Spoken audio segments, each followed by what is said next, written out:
எல்லாரும் எபிரேயர் 4வது அதிகாரம்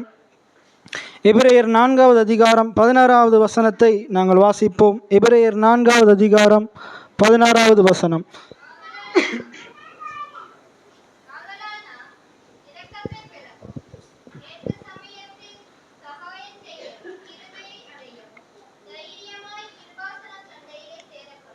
ரைட், இன்றைக்கு நாங்கள் பார்க்க போகிறோம், ஆண்டவர் இந்த கல்வாரி சிலுவையில் நமக்காக அவர் சகலவற்றையும் சுமந்து அவர் தீர்த்தார். விசேஷமாக அவர் கல்வாரி சிலுவையில் மரித்ததற்கு நிறைய காரணங்கள் உண்டு. அதில் மிக முக்கியமானது நம்முடைய பாவிகளாகிய நம்முடைய வாழ்க்கையில் இருந்த அந்த பாவங்களை நீக்கி போட்டு பிதாவுடனான உறவில் நம்மளை மறுபடியும் இணைக்கும்படியாக அவர் கல்வாரி சிலுவையில் அவர் பலியானார். இன்றைக்கு நாங்கள் பார்க்க போகிற அன்றைய வார்த்தையினுடைய தலைப்பு, கல்வாரி சிலுவை மரணம் நமக்கும் பிதாவுக்குமான உறவை மறுசீரமைத்தது. எத்தனை பேர் ஆமேன்னு சொல்கிறீங்க? ஆண்டவருடைய கல்வாரி சிலுவை மரணம் நமக்கும் பிதாவுக்கும் இடையில பிரிவினை சுவராக இருந்த, தடுப்பு சுவராக இருந்த பாவத்தை அழித்து போட்டு அது நமக்கும் பிதாவுக்கும் இடமான உறவில் மறுபடியும் நம்மளை தைரியமாக அந்த தேவனோடு உறவு கொள்றதுக்கான சிலாக்கியத்தை உண்டு பண்ணினது. ஏசாயா 53ஆம் அதிகாரத்தில் சொல்லப்படுகிறது, நமக்கு சமாதானத்தை உண்டு பண்ணும் ஆக்கினை அவர் மேல் வந்தது.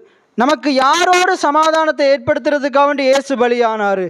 பிதாவோடு நமக்கு சமாதானத்தை உண்டு பண்ணும்படியாக இயேசு நமக்காக பலியானார். எத்தனை பேர் ஆமேன்னு சொல்கிறீங்க?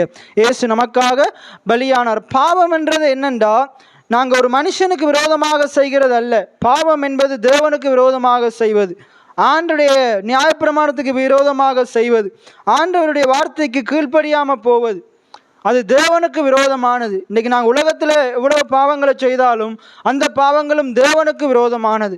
பாருங்கள், தாவீது ராஜா 51ஆம் சங்கீதத்தில் எழுதுகிறாரு. அவர் எழுதுகிறாரு, நான் உரியாவுக்கு விரோதமாய் பாவம் செய்தேன், பச்சைபாலுக்கு விரோதமாய் பாவம் செய்தேன் என்று எழுதலை, என்னை உண்டாக்கின ஆண்டவருக்கு விரோதமாக நான் பாவம் செய்தேன். எத்தனை பேர் ஆமீன்னு சொல்கிறீங்க? இப்போ பாவம் தேவனுக்கு எதிரானது. அந்த பாவம் என்ன செய்து மனிதனை தேவனிடத்திலிருந்து பிரிக்கிறது, ஒரு மரணத்தை ஏற்படுத்தது. ஆதியாமத்தில் ஆண்டவர் என்ன செய்கிறாரு? மனுஷனுக்காக ஒரு வானத்தையும் பூமியையும் உண்டாக்குறார். வேதம் சொல்லுது, சங்கீத புத்தகம் சொல்லுது, வானங்கள் கர்த்தருடையவைகள், பூமியையும் அவர் மனுபுத்திரனுக்கு கொடுத்தார். ஆண்டவர் பூமியை மனுஷனுக்காக உண்டாக்குறார், மனுஷன் ஆண்டு கொள்ளும்படியாக உண்டாக்குறார். ஆண்டவர் பூமியை உண்டாக்கி அங்கே சகலவித காரியங்களையும் மனுஷனுக்கு தேவையான அனைத்தையும் உண்டாக்கி அந்த பூமியை மனுஷனிடத்தில் கொடுத்துட்டு ஆண்டவர் அங்கே ஒரு ஏதேன் தோட்டத்தை உண்டாக்குறார். ஆதாமுக்கும் ஏவாளுக்கும் ஒரு பொறுப்பை கொடுக்குறாரு. அந்த ஏதேன் தோட்டத்தை பண்படுத்தவும் பராமரிக்கிறது ஒரு பொறுப்பை கொடுக்கிறார். அதை கீழ்ப்படுத்தி ஆண்டு கொள்ளும்படி பொறுப்பை கொடுக்கிறார். அங்கே இருக்கிற சகல நாட்டு மிருகங்கள், காட்டு மிருகங்கள், பறவைகள், ஊரும் பிராணிகள், இவைகள் எல்லாவற்றையும் கீழ்ப்படுத்தி ஆண்டு கொள்ளும் அதிகாரத்தை கொடுக்கிறார். அப்போ மனுஷன் ஆண்டவர் அதிகாரம் உள்ளவனாக படைக்கிறார், தம்முடைய சாயலின்படி தம்முடைய ரூபத்தின்படி படைக்கிறார். மனுஷனை ஆண்டவர் அவரை போலவே பேசக்கூடியவனாக உண்டாக்குறார். எத்தனை பேர் ஆமேன்னு சொல்கிறீங்க? இன்றைக்கு விலங்குகளுக்கும் மற்ற இயற்கை படைப்புகளுக்கும் நமக்கும் என்ன வித்தியாசம் என்றா, அவைகள் வாய்களிலிருந்தும் பேசாது, ஆனால் ஆண்டவர் நம்மை பேசக்கூடியவர்களாக ஆண்டவர் உண்டாக்கி இருக்கிறார். எத்தனை பேர் ஆமேன்னு சொல்கிறீங்க? அவர் ஜீவ சுவாசத்தை நம்ம மேலே ஊதி இருக்கிறார். நம்மளை ஜீவனுள்ள ஆத்துமாக்களாக, பேசக்கூடிய ஆத்துமாக்களாக உண்டாக்கி இருக்கிறார். எத்தனை பேர் ஆமேன்னு சொல்கிறீங்க? அப்போ இப்படிப்பட்ட மனுஷன் ஆண்டவரே உண்டாக்கினார்ண்டா, இதெல்லாம் உண்டாக்கிட்டாரு, மனுஷனையும் உண்டாக்கிட்டார். இப்போ ஆண்டு கொள்ளும்படிக்கு அவனுக்கு என்ன செஞ்சுட்டாரு? அவனுக்கு ஆண்டு கொள்ளும்படிக்கு அதிகாரத்தை கொடுத்துட்டார். ஆனால் மனுஷன் பூமியில் வாழுகிற நாட்களில் அவன் தேவனை சார்ந்து வாழ வேண்டும். எத்தனை பேர் ஆமேன்னு சொல்கிறீங்க? தேவனுடனான உறவில் அவன் சரியாக இருக்க வேண்டும். ஏனென்றா இன்றைக்கு நிறைய மனுஷர்கள் தோற்று போகிறதுக்கு காரணம், நிறைய திருமண வாழ்க்கை தோற்று போகிறதுக்கு காரணம், தேவனுடனான உறவில் நாங்கள் சரியாக இல்லாட்டி இந்த பூமியில் வெற்றிகரமாக வாழ முடியாது. தேவனோடு நாங்கள் ஐக்கியமாக வாழாட்டி இந்த பூமிக்குரிய வாழ்க்கை வெற்றிகரமாக இருக்கவே முடியாது. இன்றைக்கு நிறைய விசுவாசிகளுடைய வாழ்க்கையில் கூடி அது தொழிலில் கஷ்டம், குடும்பத்தில் பிரிவினைகள், சண்டைகள், சமுதாயத்தில் பலவிதமான பிரச்சனைகள், தொழிலிடங்களில் பலவிதமான பிரச்சனைகள், நெருக்கங்கள், இப்படி ஒவ்வொரு காரியத்திலையும் குறைவுகள் ஏற்படுறதுக்கு காரணம் அந்த பிள்ளைகளுடைய வாழ்க்கையில் தேவனுடனான உறவு சரியில்லை, தேவனுடனான ஐக்கியம் சரியில்லை. தேவனுடனான உறவுல சரியாக இருக்கிறவன் ஒருத்தன் தாங்குவான், ஒருத்தர் மன்னிப்பாங்க, ஒருத்தர் ஏற்றுக்கொள்ளுவாங்க. அன்பு வேத வசனத்தில் கொரிந்தியர் 13ஆம் அதிகாரத்தில் சொல்லுது, அன்பு சகலவற்றையும் தாங்கும், சகலவற்றையும் சகிக்கும், சகலவற்றையும் ஏற்றுக்கொள்ளும், சகலவற்றையும் நம்பும். எத்தனை பேர் ஆமேன்னு சொல்றீங்க? இப்போ அந்த அன்பு பைபிளில் ஆண்டோடைய வார்த்தை சொல்லுது, தேவன் அன்பாகவே இருக்கிறார். இப்போ நம்ம அன்புக்கு பதிலாக தேவனை போடுவோமா இருந்தால் தேவன் சகலவற்றையும் தாங்குவார், தேவன் சகலவற்றையும் சகிப்பார், தேவன் சகலவற்றையும் ஏற்றுக்கொள்ளுவார். அப்போ இப்படி அந்த வார்த்தை என்ன செய்து நிறைவேறுது. அதே போல் இயேசுவை போட்டோமா இருந்தால் இயேசு சகலவற்றையும் தாங்குவார், இயேசு சகலவற்றையும் ஏற்றுக்கொள்ளுவார், மன்னிப்பார்னு வருது. இதில் நம்மட பேரை போட்டால் அது சரியாக வருதான்னு பாருங்க. நம்ம என்னுடைய பேரை போட்டுட்டு நான் சகலவற்றையும் தாங்குவேன் என்றால் சரியாக வருதா? நாங்கள் நிறைய விஷயங்களை தாங்குகிறோமே இல்லை, நிறைய விஷயங்களை சகித்து கொள்கிறோம் இல்லை, நிறைய விஷயங்களை ஏற்றுக்கொள்கிறோம் இல்லை, நிறைய நபர்களை மன்னிக்கிறோம் இல்லை. ஆனால் ஆண்டவர் விரும்புகிறாரு, பிதாவானவர் நமக்கு மன்னித்தது போல நாங்களும் மற்றவர்களை மன்னிக்கிறவர்களாக இருக்க வேண்டும். எத்தனை பேர் ஆமேன்னு சொல்கிறீங்க? இன்றைக்கி பிதாவோ தம்மோடு நம்மளை ஏற்றுக்கொண்டது போல, ஒப்புரவாக்கினது போல. இந்த பிரசங்கமே என்னது? ஒப்புரவாக்குதலின் சுவிசேஷம் என்ற ஆண்டுடைய வார்த்தை சொல்லுது. இன்றைக்கு ஊழியக்காரர்கள் செய்ய வேண்டிய போதனை என்னது? தேவன் அண்டையில் தேவனோட ஜனங்களை ஒப்புரவாக்கணும். பவுல் சொல்றார், ஒப்புரவாக்குதலின் உபதேசத்தை தேவன் எங்களுக்கு கொடுத்தார். எத்தனை பேர் ஆமேன்னு சொல்றீங்க? தேவனை விட்டு பிரிந்து வாழுகிற ஜனங்கள் தேவனண்டையில் சேரும்படிக்கு அப்படிப்பட்ட உபதேசத்தை பண்ண வேண்டும் என்று தான் தேவன் ஊழியக்காரர்கள் அழைத்திருக்கிறார். அதனால தான் இந்த வசனம் சொல்லுது பாருங்க, ஆதலால் நாம் இரக்கத்தை பெறவும் ஏற்ற சமயத்தில் சகாயம் செய்யும் கிருபையை அடையவும் தைரியமாய் கிருபாசனத்தண்டையிலே சேர கடவோம்.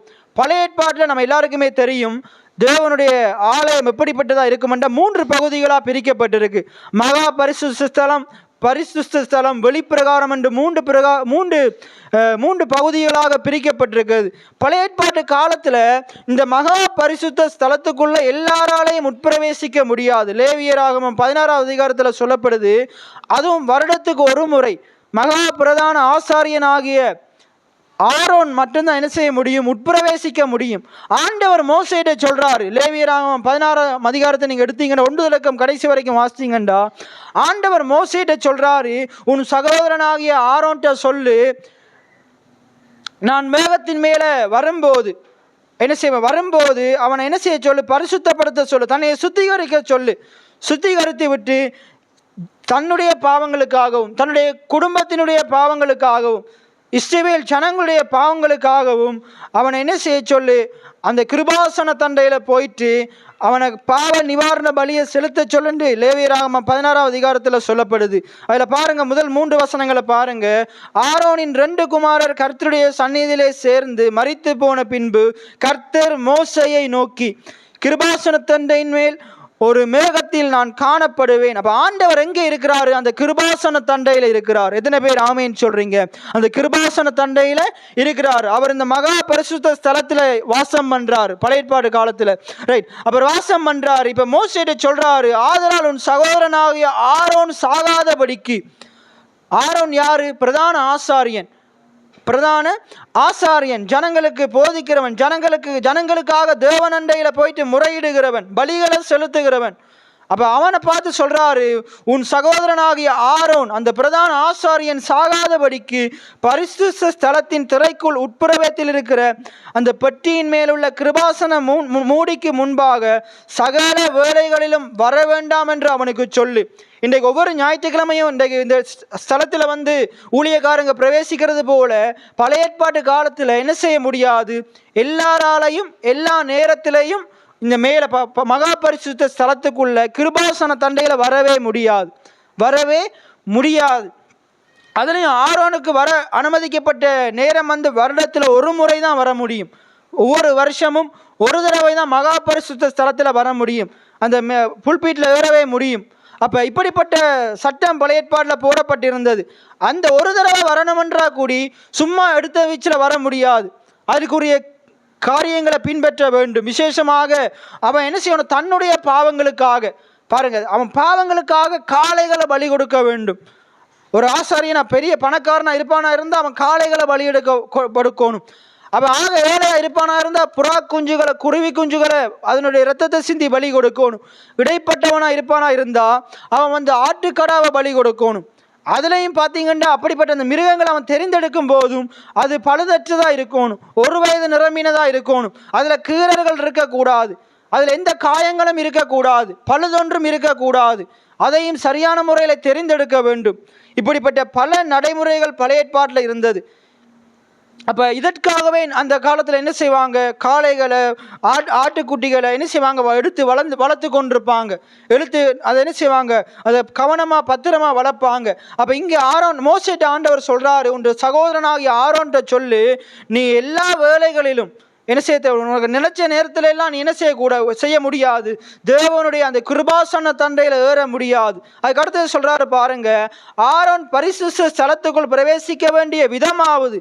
அப்ப இந்த பரிசுத்த ஸ்தலத்துக்குள்ள வர்றதுக்குன்ற ஒரு விதம் இருக்குது, ஒரு முறை இருக்குது.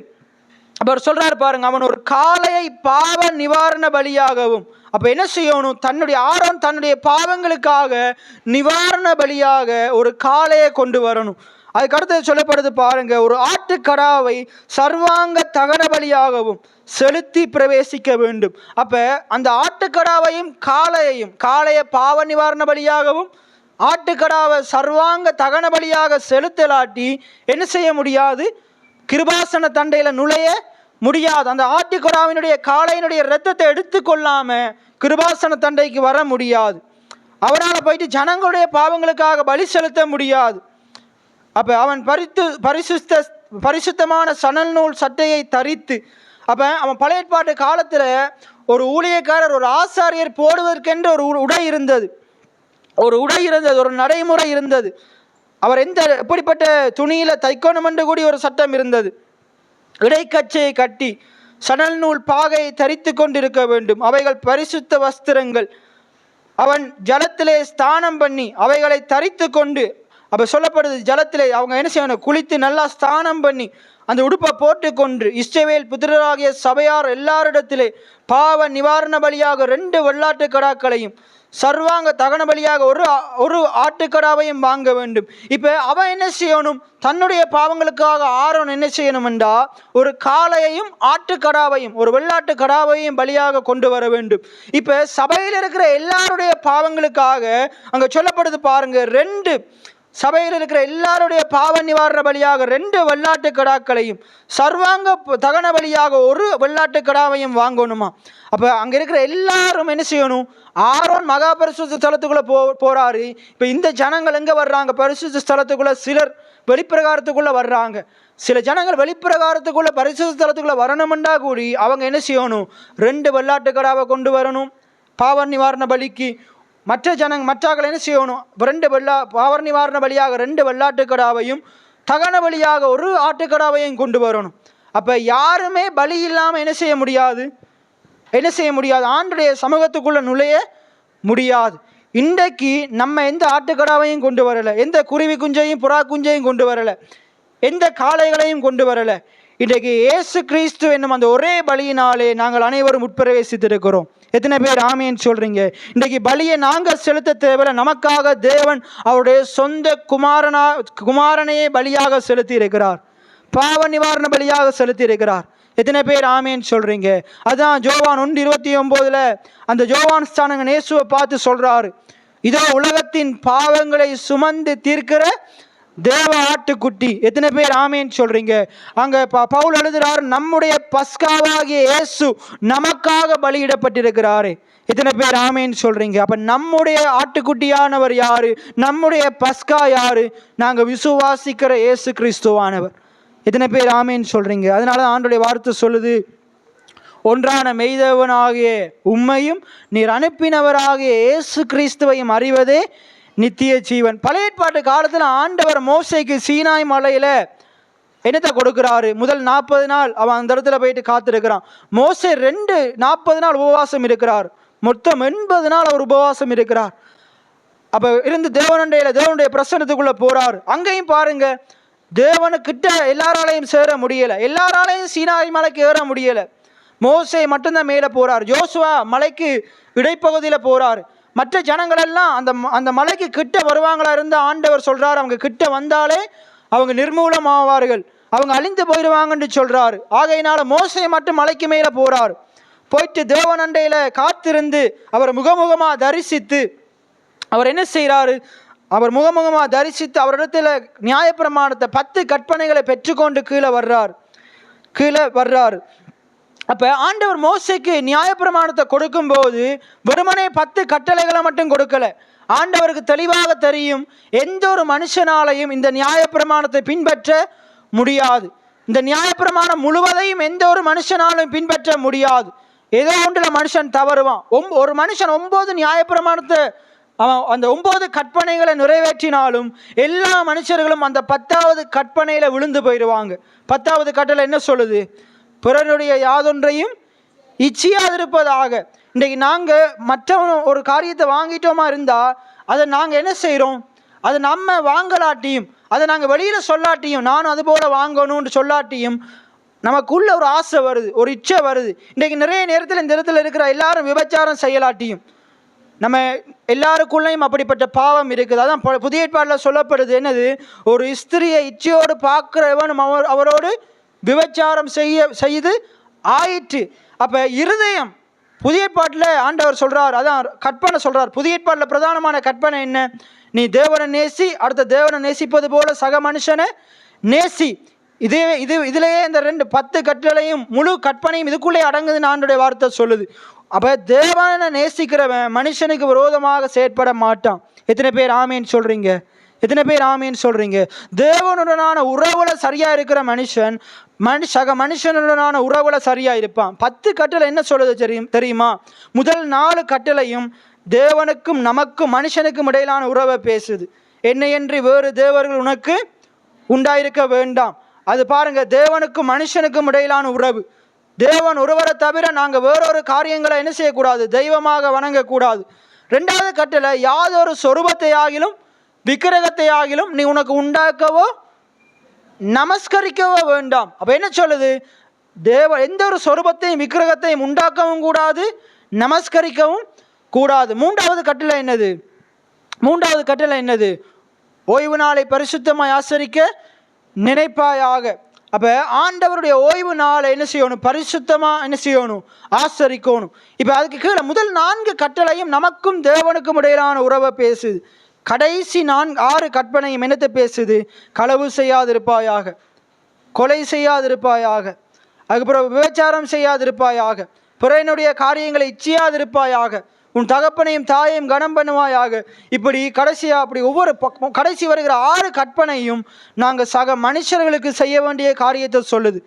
முதல் 4 கற்பனைகளை சரியாக நம்ம பின்பற்றலாட்டி மற்ற காரியங்களையும் பின்பற்ற முடியாது.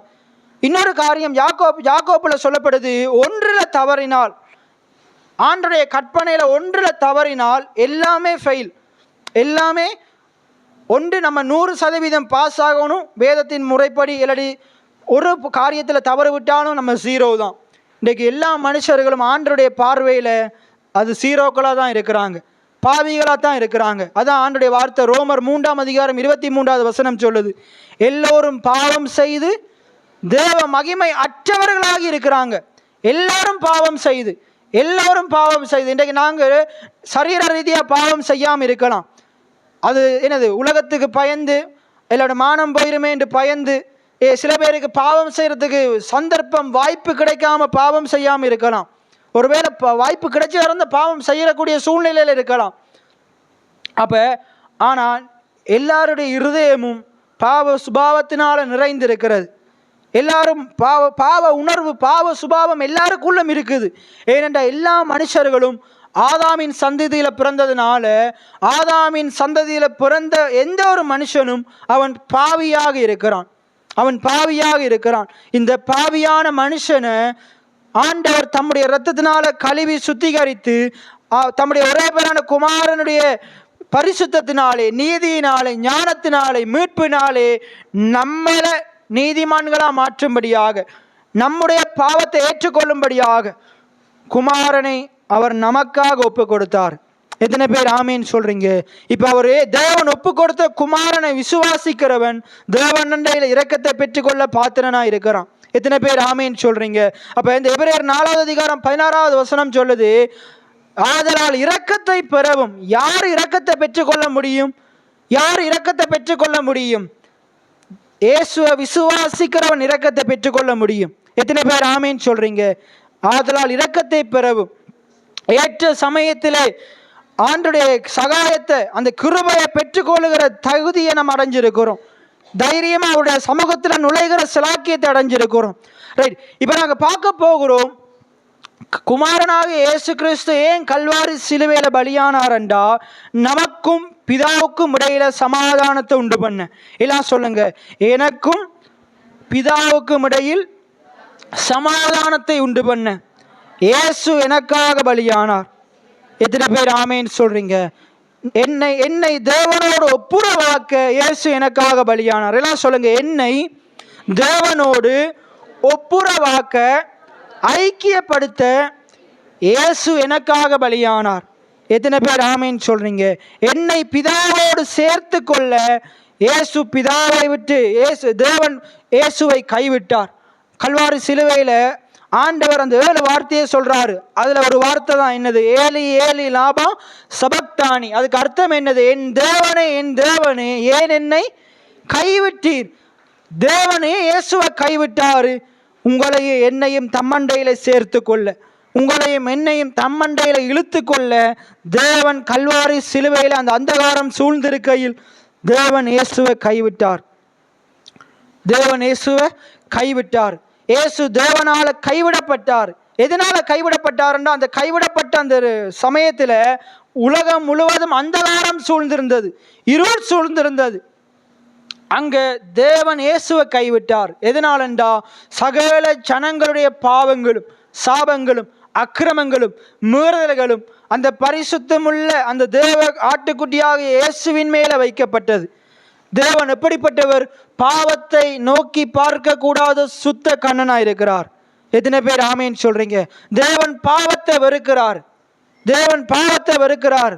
அதனாலதான் பழைய ஏற்பாடு ஆண்டவர் சொல்றார், பாவம் செய்கிற ஆத்மா சாகும், பாவத்தின் சம்பளம் மரணம், இரத்தம் சிந்துதல் இல்லாமல் மன்னிப்பு கிடையாது. அதனாலதான் தம்முடைய குமாரனுடைய இரத்தத்தையே சிந்தி அவரை கைவிட்டு நம்முடைய பாவங்களை அவர் மேல வைத்து, நம்முடைய மீறுதல்களை அவர் மேல வைத்து, நம்முடைய அக்கிரமத்தை அவர் மேல வைத்து, அவர் அண்டையிலிருந்து தம்முடைய முகத்தை திருப்பி கொண்டு அவரை கைவிட்டு நம்மளை ஏற்றுக்கொண்டார். எத்தனை பேர் ஆமீன் சொல்றீங்க? இயேசுவை கைவிட்டு நம்மளை ஏற்றுக்கொண்டார். அவர் பிதாவோடு நம்மளை சேர்ப்பதற்காக, புத்திர சுவிகாரத்தை நமக்கு தருவதற்காக இயேசு பலியானார். எல்லாம் சொல்லுங்க, பிதாவோடு என்னை சேர்ப்பதற்காக, புத்திர சுவிகாரத்தை எனக்கு தருவதற்காக இயேசு பலியானார். எத்தனை பேர் ஆமேன் சொல்றீங்க? பிதாவோடு என்னை சேர்ப்பதற்கு, எனக்கு புத்திர சுவிகாரத்தை தருவதற்கு. புத்திர சுவிகாரம் யாருக்குரியது? இயேசுவுக்குரியது. அந்த அவருக்குரிய புத்திர சுவிகாரத்தை நமக்கு தந்தாராம். இன்றைக்கு எத்தனை பேர் அந்த புத்திர சுவிகாரத்தை பெற்றுக்கொண்டிருக்கிறீங்க? விசுவாசிக்கிற நீங்க அந்த புத்திர சுவிகாரத்தை சுதந்திரித்து கொள்ள முடியும். எத்தனை பேர் ஆமேன் சொல்ல முடியும்? தேவன் அப்பா பிதாவின் அழைக்க முடியும். எத்தனை பேர் ஆமேன் சொல்றீங்க? சரி, அப்ப இப்ப பழைய ஏற்பாடு ஆதியாமத்துக்கு வருவோம். ஆண்டவர் ஆதாம் ஏவாளுக்கு எல்லாத்தையும் கொடுத்தார், சகல ஆளுகையும் கொடுத்தார்.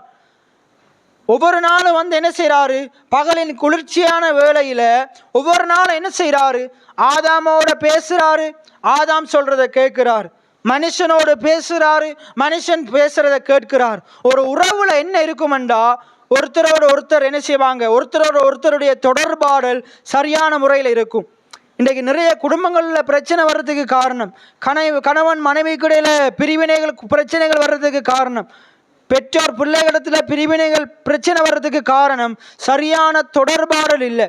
ஒருத்தர் என்ன செய்யறது இல்லை, ஒருத்தர் மனம் விட்டு பேசுறது இல்லை.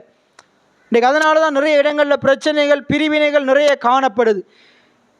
இன்றைக்கி அதனால அது குடும்பத்தில் பிரச்சனை வர்றதுக்கு காரணம், அதுவும் விசுவாச குடும்பங்களுக்கு இடையில பிரச்சனை வர்றதுக்கு காரணம், விசுவாச குடும்பங்களுக்கு தேவனுடனான தொடர்பு இல்லை. இவங்க தேவனோடு பேசுறதும் இல்லை, தேவன் பேசுறதை கேட்கிறதும் இல்லை. இந்த இடத்துல இருக்கிற நிறைய பேர் இப்படிப்பட்ட சூழ்நிலையில் இருக்கலாம். நீங்கள் ஜெபிப்பதும் கிடையாது, தேவன் வார்த்தையை போதிக்கும் போது வார்த்தையை கேட்பதும் கிடையாது. அதுலேயும் கிழமைக்கு ஒருக்க தான் நிறைய பேர் தேவனோடு உறவு கொள்கிறாங்க. ஒவ்வொரு ஞாயிற்றுக்கிழமை மட்டும், சில பேர் ஒவ்வொரு ஞாயிற்றுக்கிழமையும் செவ்வாய்க்கிழமையும் மட்டும்தான் என்ன செய்கிறாங்க, ஆண்டுடைய வார்த்தையை கேட்குறாங்க. ஒரு சிலர் ஜனங்கள் தான் என்ன செய்கிறாங்க, அதுவும் எப்பயாச்சும் இருந்துட்டு தோணும் போது வேதத்தை எடுத்து படிக்கிறாங்க, ஜெபம் பண்ணுறாங்க. இன்றைக்கி கிழமைக்கு ஒருக்க தான் இன்றைக்கு எத்தனை பேர் ஜெபம் பண்ணுறீங்களோ தெரியாது. இன்றைக்கி நிறைய பேர் இருக்கிறாங்க, இந்த இடத்துல நிறைய பேர் இருக்கிறாங்க. ஆலயத்துக்கு வரும்போது மட்டும்தான் ஜெபம் பண்ணுவாங்க, ஆலயத்துக்கு வரும்போது மட்டும்தான் ஆண்டருடைய வார்த்தையை கேட்பாங்க. இது ஒரு சரியான உறவே கிடையாது. தேவனோடு உறவாடுகிற மனுஷன் இரவும் பகலும் கர்த்தருடைய வேதத்தில் தியானமாக இருப்பான். எத்தனை பேர் ஆமேன்னு சொல்கிறீங்க? இரவும் பகலும் கர்த்தருடைய வேத வசனத்தில் தியானமாக இருக்கிற மனுஷன் தான் பாக்கியவான். அவன்தான் நீர்க்கால்கள் ஓரமாக நடப்பட்ட மரத்தை போல் இருப்பான். அவனுக்கு தான் தன் காலத்தில் தன் கனியை தந்து ஆண்டவர் அவன் என்ன செய்வார், பெருகச் செய்வார். அவனைத்தான் நன்மையும் கிருபையும் தொடரும், எல்லாரையும் தொடராது. தேவனுடனான உறவுல சரியா இல்லாட்டி பாருங்க, அதில் சொல்லப்படுது சங்கீதம் 23 கர்த்தரின் மேய்ப்பராக இருக்கிறார் நான். இப்போ ஒரு மேய்ப்பன் அண்டையில், ஒரு மேய்ப்பனுடைய ஆடுகளாக இருக்கிற ஆடுகள் அந்த மேய்ப்பனுடைய பண்ணையில் இருக்கணும். அந்த மேய்ப்பனுடைய பண்ணையில் இல்லாமல் அது இருந்துட்டு வரைக்கும் எங்கேயாச்சும் போயிட்டு வருமா இருந்தால் அது சரியாக போஷிக்கப்படுமா? சரியாக போஷிக்கப்பட முடியாது. மற்ற ஆடுகளுக்கு கிடைக்கிற, மற்ற ஆடுகளுக்கு கிடைக்கிற, மந்தைகளுக்கு கிடைக்கிற போஷாக்கு இந்த பிரிந்து போன ஆத்துமாக்கு வருமா? நிச்சயமாக வராது. இப்போ அதுக்குரிய உணவுகள் சரியான நேரத்தில் கிடைக்கணுமா இருந்தால், அதுக்குரிய சகல காரியங்களும் பராமரிப்புகளும் சரியான நேரத்தில் கிடைக்கணுமா இருந்தால் மேய்ப்பனுடைய பண்ணையில் இருக்கணும். எத்தனை பேர் ஆமேன்னு சொல்கிறீங்க? இன்றைக்கு கர்த்தர் உங்களுடைய மேய்ப்பராக இருக்கிறார். நீங்கள் கர்த்தராக ஆயத்தம் பண்ணின பண்ணையில் இருக்கிறீங்களா? கர்த்தர் உங்களுக்காக வைத்திருக்கிற இடத்துல இருக்கிறீங்களா? இல்லாட்டி நீங்கள் எங்கே அலைஞ்சு கொண்டு இருக்கிறீங்க? இன்றைக்கு நிறைய பேருடைய வாழ்க்கை உருப்படாததுக்கு காரணம் அவங்க ஆண்டவர் நியமித்த பண்ணையில் இல்லாமல் எங்கேயோ அலைஞ்சு திரிஞ்சு கொண்டு இருக்கிறாங்க. இன்றைக்கு கணவன் மனைவி இடையில் பிரிவினைகள் ஏற்படுறதுக்கு காரணம் அவங்க என்ன செய்கிறாங்க, நிறைய நேரங்கள் குடும்பத்துக்காக உழைக்க போயிட்டு முழு நாளையும் அங்கே செலவழித்து கொண்டிருக்கிறாங்க. வீட்டில் கணவன் மனைவியோட நேரங்களை செலவழிக்கிறது கிடையாது, பெற்றோர் பிள்ளைகளோட நேரத்தை செலவழிக்கிறது கிடையாது. இங்கே நேரத்தை செலவழிக்கிறத விட வேற எங்கேயோ நேரத்தை அதிகமாக செலவழித்து கொண்டிருக்கிறாங்க. குடும்பத்துக்காகத்தானே உழைக்கிறேன், கணவனுக்கு மனைவிக்காகத்தானே உழைக்கிறேன், பிள்ளைகளுக்காகத்தானே உழைக்கிறேன் என்று சொல்லிக்கொண்டு இவங்களுக்கு கொடுக்க வேண்டிய நேரத்தை காட்டிலும் வேறு இடங்களில் அதிகமான நேரத்தை கொடுக்கறதால இவங்களுக்கும் அவர்களுக்கும் இடையிலான, கணவன் மனைவிக்கு இடையிலான தொடர்பாடல், பேச்சுவார்த்தை குறைவடைகிறது. பெற்றோர் பிள்ளைகளுக்கு இடையிலான பேச்சுவார்த்தை குறைவடைகிறது. இவங்க அதனால தான் வேறு இடத்துல பேச்சுவார்த்தை ஆரம்பிக்கிறதால இங்கே உறவு வேற எங்கேயோ போகுது, பிள்ளைகளுக்கு உறவு வேற எங்கேயோ போகுது. அப்போ இந்த எதனால் உண்டாகுது? இந்த உறவு எதனால் இப்படிப்பட்ட பிளவுக்குள் உட்படுது? தேவனுடனான உறவு சரி கிடையாது. இன்றைக்கி நான் உங்கள்கிட்ட கேட்குறேன், நீங்கள் எவ்வளவு நேரம் தேவனோடு பேசுகிறீங்க? எவ்வளவு நேரம் தேவன் பேசுகிறதுக்கு உங்களுடைய காதுகளை கொடுக்குறீங்க? நீங்கள் பேசாமல் இருந்தாலும் தேவன் பேசிக்கொண்டு தான் இருக்கிறார். எத்தனை பேர் ஆமைன்னு சொல்கிறீங்க? நம்ம தான் அவரோட பேசாமல் இருக்கிறோம், அவர் எப்பயும் பேசிக்கொண்டே தான் இருக்கிறார். நம்ம எப்போ அவரோட வந்து பேசுவோம்னு அவர் ஆயத்தமாக காத்திருக்கிறார். நம்ம தான் போவது கிடையாது, நம்ம தான் பேசுவது கிடையாது. ஆதியாமத்தில் 3ஆம் அதிகாரத்தில் இதான் நடக்குது. ஆதியாமம் 3ஆம் அதிகாரத்தில் இதான் நடக்குது. ஆதியாமம் 3ஆம் அதிகாரத்தை நீங்கள் எடுத்துக்கொண்டீங்கண்டா, ஆதியாமம் 3ஆவது அதிகாரத்தில் ஆதாம் ஏவாள் என்ன செய்கிறாங்க? தேவனுக்கு விரோதமாக பாவம் செய்கிறாங்க. ஆண்டோடைய வார்த்தைக்கு கீழ்ப்படியாமல் போகிறாங்க. ஆண்டவர் புசிக்க வேண்டாம் என்று சொன்ன கனியை என்ன செய்கிறாங்க? விருட்சத்தின் கனியை என்ன செய்கிறாங்க? புசிக்கிறாங்க. ஆண்டவர் சொல்கிறாரு, நீ இந்த கனியை புசித்தால் சாகவே சாவாய். அவர் என்னத்தை பேசுகிறார்? சரீர மரணத்தை பற்றி பேசலை, ஆவிக்குரிய மரணத்தை பற்றி பேசுகிறார். ஆவிக்குரிய மரணம் என்றா என்ன? தேவனை விட்டு பிரிந்து வாழுகிற வாழ்க்கை. ஆவிக்குரிய மரணம் என்றா என்ன? தேவனை விட்டு பிரிந்து, எல்லாம் சொல்லுங்க, தேவனை விட்டு பிரிந்து வாழுகிற வாழ்க்கை. அப்போ பாருங்க, இந்த பாவம் உள்ள பிரவேசிக்கிறதுக்கு முன்னுக்கு வரைக்கும் ஆதாமும் தேவனும் ஐக்கியமாக இருக்கிறாங்க. ஆண்டவர் ஒவ்வொரு நாளும் தோட்டத்துக்குள்ளே வர்றாரு, பகலின் குளிர்ச்சியான வேலையில் வர்றாரு. ஆதாம் அங்கே, ஆண்டவர் அங்கே தூரத்தில் வர்றதை கண்டுட்டு தேவனண்டையில் ஓடி போகிறான், தேவனுக்கு கிட்டவே போகிறான், தேவனுக்கு பக்கத்தில் போகிறான், தேவனை முகமுகமாக பார்க்குறான், தேவன் பேசுகிறத கேட்குறான். இவனும் தேவனோடு பேசுகிறான். எந்த பதற்றமும் இல்லை, எந்த பயமும் இல்லை, எந்த ஒளிவு மறைவும் இல்லை. ஆதாம் நிர்வாணியா இருந்தும் வெட்கப்படாம தைரியமா தேவனுக்கு பக்கத்துல நிற்கிறான். ஆனா பாவம் வந்த பிறகு அவனுக்குள்ள பயம் வருது. தேவனண்டையில ஓட முடியல, மாறாக எங்கேயோ மரத்துக்கு பின்னுக்கு போய் ஒளிஞ்சு கொள்றான். தேவனு கிட்ட போக முடியல. தேவனண்டையில தேவன் பேசுற சத்தம் கேட்குது. இவனுக்கு முதல் பேசினது போல தைரியமா பேச முடியல. ஏன்னா அவனுக்குள்ள குற்ற உணர்வு, பாவ உணர்வு, பயத்தையும் வெட்கத்தையும் அவமானத்தையும், தேவனை விட்டு தேவன் இனி என்னை ஏற்றுக்கொள்ள மாட்டார் என்ற தவறான எண்ணத்தையும், தன்னுடைய குறைகளை பார்க்குற எண்ணத்தையும், தன்னுடைய நிர்வாணத்தை பெருசா பேசுகிற எண்ணத்தையும் கொண்டு வந்தது. இதன் நிமித்தம் அவன் தேவனை விட்டு தூரமாக சென்று விட்டான். அங்கேயும் பாருங்க, பாவம் செய்த பிறகும் ஆண்டவர் வழக்கத்தின்படி என்ன செய்கிறார்? ஆண்டவருக்கு தெரியாதா? புதிய சங்கீதத்தில் ஆண்டுடைய வார்த்தை சொல்லுது, ஆண்டுடைய கண்கள் என்ன செய்தான்? பூமியில் இருக்கிற சகல மனுபுத்திரனையும் முற்று நோக்கி கொண்டிருக்கிறது. பூமி எங்கும் அவருடைய கண்கள் சுற்றி உலாவிக் கொண்டிருக்கிறது. ஆண்டவர் சகலவற்றையும் அறிந்தவராய் இருக்கிறார்.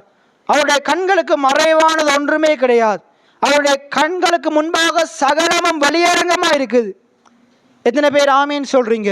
அவருடைய கண்களுக்கு முன்னுக்கு சகலமும் வெளியரங்கமா இருக்குது. இன்றைக்கும் நம்ம ஒவ்வொருத்தரும் என்னத்தை நினைக்கிறோம், என்னத்தை சிந்திக்கிறோம் என்று ஆண்டவர் அறிந்திருக்கிறார். நம்முடைய ஆண்டவர் சர்வ வியாபியா இருக்கிறார். எத்தனை பேர் ஆமீன் சொல்றீங்க?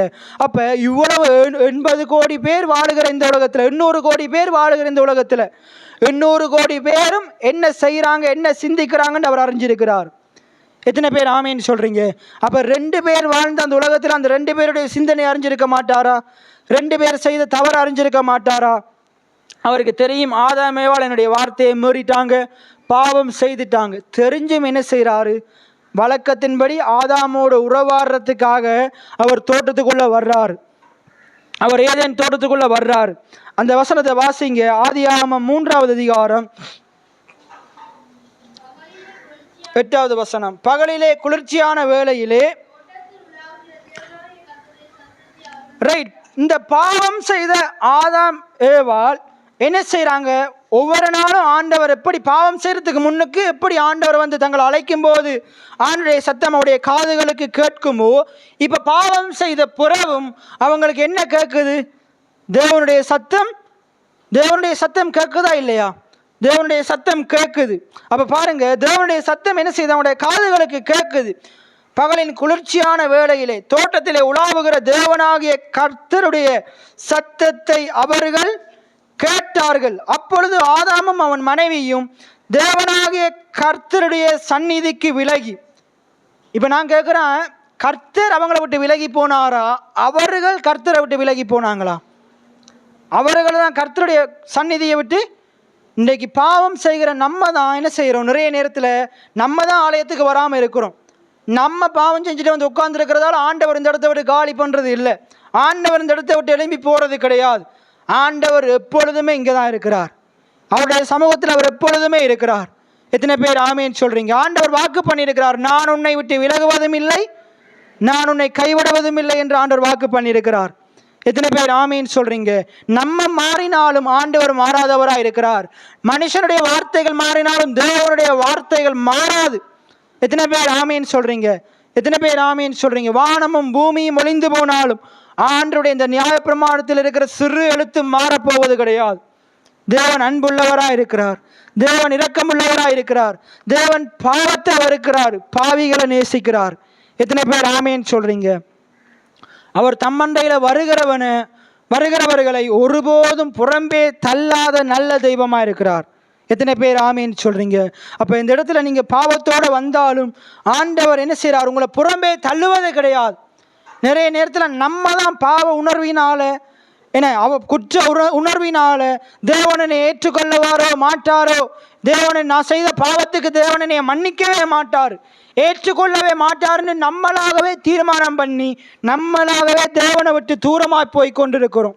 நம்மளாகவே தேவனை விட்டு தூரமாக போய் கொண்டிருக்கிறோம். இந்த வசனத்தை வாசிங்க. 8வது வசனத்திலிருந்து திருப்பி வாசிங்க.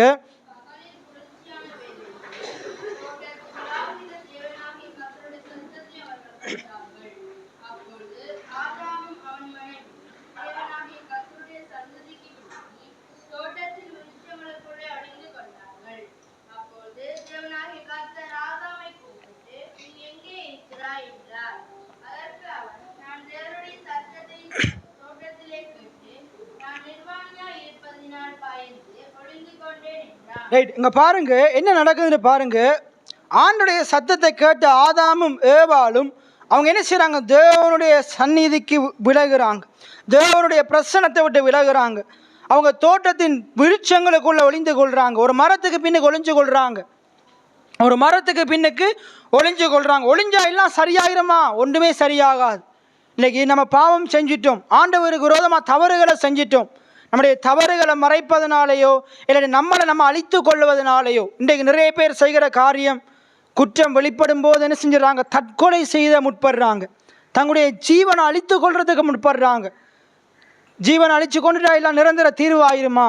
நிரந்தரமான தீர்வு உண்டாகவே உண்டாகாது. மற்றது நிறைய பேர் என்ன செய்கிறாங்க, சங்கீதம் 19ஆம் அதிகாரம் கடைசி 3 வசனங்கள் சொல்லுது, குற்றம் வெளியரங்கம் ஆகும்போது நிறைய பேர் தங்களுடைய தவறுகளை ஒத்துக்கொள்வதே கிடையாது. அந்த வசனம் சொல்லுது பாருங்க, தன் பிழைகளை உணர்கிறவன் யார்? ஜெபம் பண்றார் சங்கீதக்காரன், ஜெபம் பண்றார், தன் பிழைகளை உணர்கிறவன் யார்? மறைவான குற்றங்களுக்கு என்னை நீங்களாக்கி அருளும். அந்த வசனத்தை வாசிங்க. துணிகரமான பாவங்களுக்கு உம்முடைய அடியேனை விலக்கி காரம் என்ற அந்த வசனம் இருக்குது. சங்கீதம் 19ஆம் அதிகாரம் கடைசி 3 வசனங்கள். தன் பிழைகளை உணர்கிறவன் யார்? மறைவான குற்றங்களுக்கு என்னை நீங்களாக்கும். பாருங்க, நம்ம குற்றம் செய்யும் போது நம்மளோட குற்றம் தான் நம்மளை விட்டு போகணும், நம்ம தேவனை விட்டு போயிடக்கூடாது. எத்தனை பேருக்கு நான் சொல்றது விளங்குது?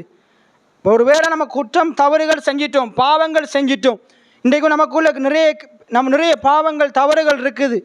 இப்போ தவறுகள் தான் நம்மளை விட்டு போகணும் ஒழிய, தவறுகள் இருக்கிறதால நம்ம தேவனை விட்டு நம்ம போயிடக்கூடாது. நமக்குள்ள தவறுகள் இருந்தாலும் தேவன் நம்மளை விட்டு போக மாட்டார். எத்தனை பேர் ஆமீன்னு சொல்கிறீங்க? நான் சொல்கிறபடியே உலகை கொள்ளுங்க. நமக்குள்ள பாவம் இருந்தாலும் தேவன் நம்மளை விட்டு போக மாட்டார். அந்த பாவத்தை நமக்குள்ள இருந்து எடுத்து போடுறதுக்கு அவர் ஆயத்தமாக இருக்கிறார். இந்த பாவத்தை மன்னித்து நம்மளை ஏற்றுக்கொள்றதுக்கு ஆயத்தமாக இருக்கிறார். நம்மளால் விட முடியாத பாவ அடிமைத்தனத்திலிருந்து நம்மளை விடுவிக்க அவர் ஆயத்தமாக இருக்கிறார். எத்தனை பேர் ஆமேன்னு சொல்கிறீங்க? நமக்குள்ள பாவம் இருந்தாலும் நம்ம தேவனை விட்டு விலகி போகக்கூடாது. ஆண்டவருடைய சமூகத்துக்குள்ள அந்த பாவத்தோடே வந்து ஆண்டவர்கிட்ட சொல்லணும், ஆண்டவரே பாவியாகிய என்மேல் இரக்கமாயிரும். எத்தனை பேர் ஆமேன்னு சொல்கிறீங்க? தாவீது ராஜா சொல்கிறாரு பாருங்க, என் ஆண்டவரே என் பாவத்தின் தோஷத்தை எனக்கு மன்னித்தீர் என்று சொல்கிறார். எத்தனை பேர் ஆமேன்னு சொல்கிறீங்க? என் அக்கிரமத்தை எல்லாம் மன்னித்து என் பாவங்களை எல்லாம் என்னை விட்டு நீங்களாக்கினீர் என்று சொல்கிறார். இங்கே தாவீது ஜெபம் பண்றார், ஆண்டவருடைய சமூகத்துக்கு வந்து பாவத்தோடு வந்து ஜெபம் பண்றார். பத்சேபாளுக்கு விரோதமாக பாவம் செய்துட்டு, உரியாவுக்கு விரோதமாக பாவம் செய்துட்டு சங்கீதம் 51க்கு வாங்க, அதில் என்ன செய்கிறாரு, அந்த பாவத்தோடைய ஆண்டுடைய சந்நிதிக்கு வர்றார். அந்த பாவத்தோடைய சந்நிதிக்கு வர்றாரு பாருங்க, பாவியாகவே ஆண்டுடைய சந்நிதிக்கு வர்றார். அந்த குற்ற உணர்வோடைய சந்நிதிக்கு வர்றாரு. வந்து என்ன செய்கிறாரு, இவர் நினைச்சிருந்தா இனி நான் ராஜா ஒன்று சொல்றப்படுறதுக்கு பாத்திரம் அல்ல, இனி நான் தேவனுக்கிட்ட போகவே முடியான்னு என்ன செஞ்சிருக்கலாம், ஒன்று தற்கொலை செய்திருக்கலாம், இல்லாட்டி தேவனை விட்டு புறம்பே தூரமாக போயிருக்கலாம், ஆண்டுடைய சந்நிதிக்கு வராமல் இருந்திருக்கலாம். ஆனால் அவர் என்ன செய்கிறாரு, ஆண்டுடைய கிருபைக்காக என்கிறார். 1வது வசனத்தை பாருங்க, தேவனே உம்முடைய மிகுந்த கிருபையின்படி. அப்போ தாவீது ராஜா ஒன்று அறிந்திருந்தார், நாம் பாவிதான், என் தேவன் மிகுந்த கிருபை உள்ளவர். எத்தனை பேர் ஆமேன்னு சொல்றீங்க? நான் ஒன்றுக்கும் உதவாதவன் தான், நான் அக்கிரமக்காரன் தான், ஆனால் என் தேவன் மிகுந்த கிருபை உள்ளவராக இருக்கிறார். எத்தனை பேர் ஆமேன்னு சொல்றீங்க? என் தேவன் எல்லாம் சொல்லுங்க, என் தேவன் மிகுந்த கிருபையுள்ளவர், மிகுந்த கிருபையுள்ளவர், மிகுந்த கிருபையுள்ளவர். எத்தனை பேர் ஆமேன்னு சொல்றீங்க? அப்ப தேவனே உம்முடைய கிருபையின்படி எனக்கு இறங்கும், உம்முடைய கிருபையின்படி எனக்கு இறங்கும், உமது மிகுந்த இரக்கங்களின்படி. அப்ப நம்முடைய தேவன் வெறுமனே மிகுந்த கிருபையுள்ளவர் மாத்திரமல்ல, நம்முடைய ஆண்டவர் மிகுந்த இரக்கமுள்ளவராக இருக்கிறார். எத்தனை பேர் ஆமேன்னு சொல்றீங்க? இன்னைக்கு நம்ம என்ன செய்யறோம், நமக்கு எதிராக சில பேர் சில காரியங்களை பேசிட்டாங்க, சில காரியங்களை செஞ்சிட்டாங்க, ஆனால் நம்ம இறங்குகிறதே இல்லை, நம்ம அவங்கள பழி வாங்காம விடுறதே இல்லை. ஆனால் ஆண்டவர் எப்படிப்பட்டவர் என்றால் மிகுந்த இரக்கமுள்ளவராக இருக்கிறார், மிகுந்த தயவுள்ளவராக இருக்கிறார், மிகுந்த கிருபையுள்ளவராக இருக்கிறார். அவர் சொல்றாரு பாருங்க, ஆண்டவரே உம்முடைய மிகுந்த கிருபையின்படி எனக்கு இறங்கும், உம்முடைய மிகுந்த இரக்கங்களின்படி என் மீறுதல்கள் நீங்க. பாருங்க, அவர் அறிக்கை செய்கிறார், எனக்குள்ள மீறுதல்கள் இருக்கு, எனக்குள்ள பாவம் இருக்கு, எனக்குள்ள தவறுகள் இருக்கு.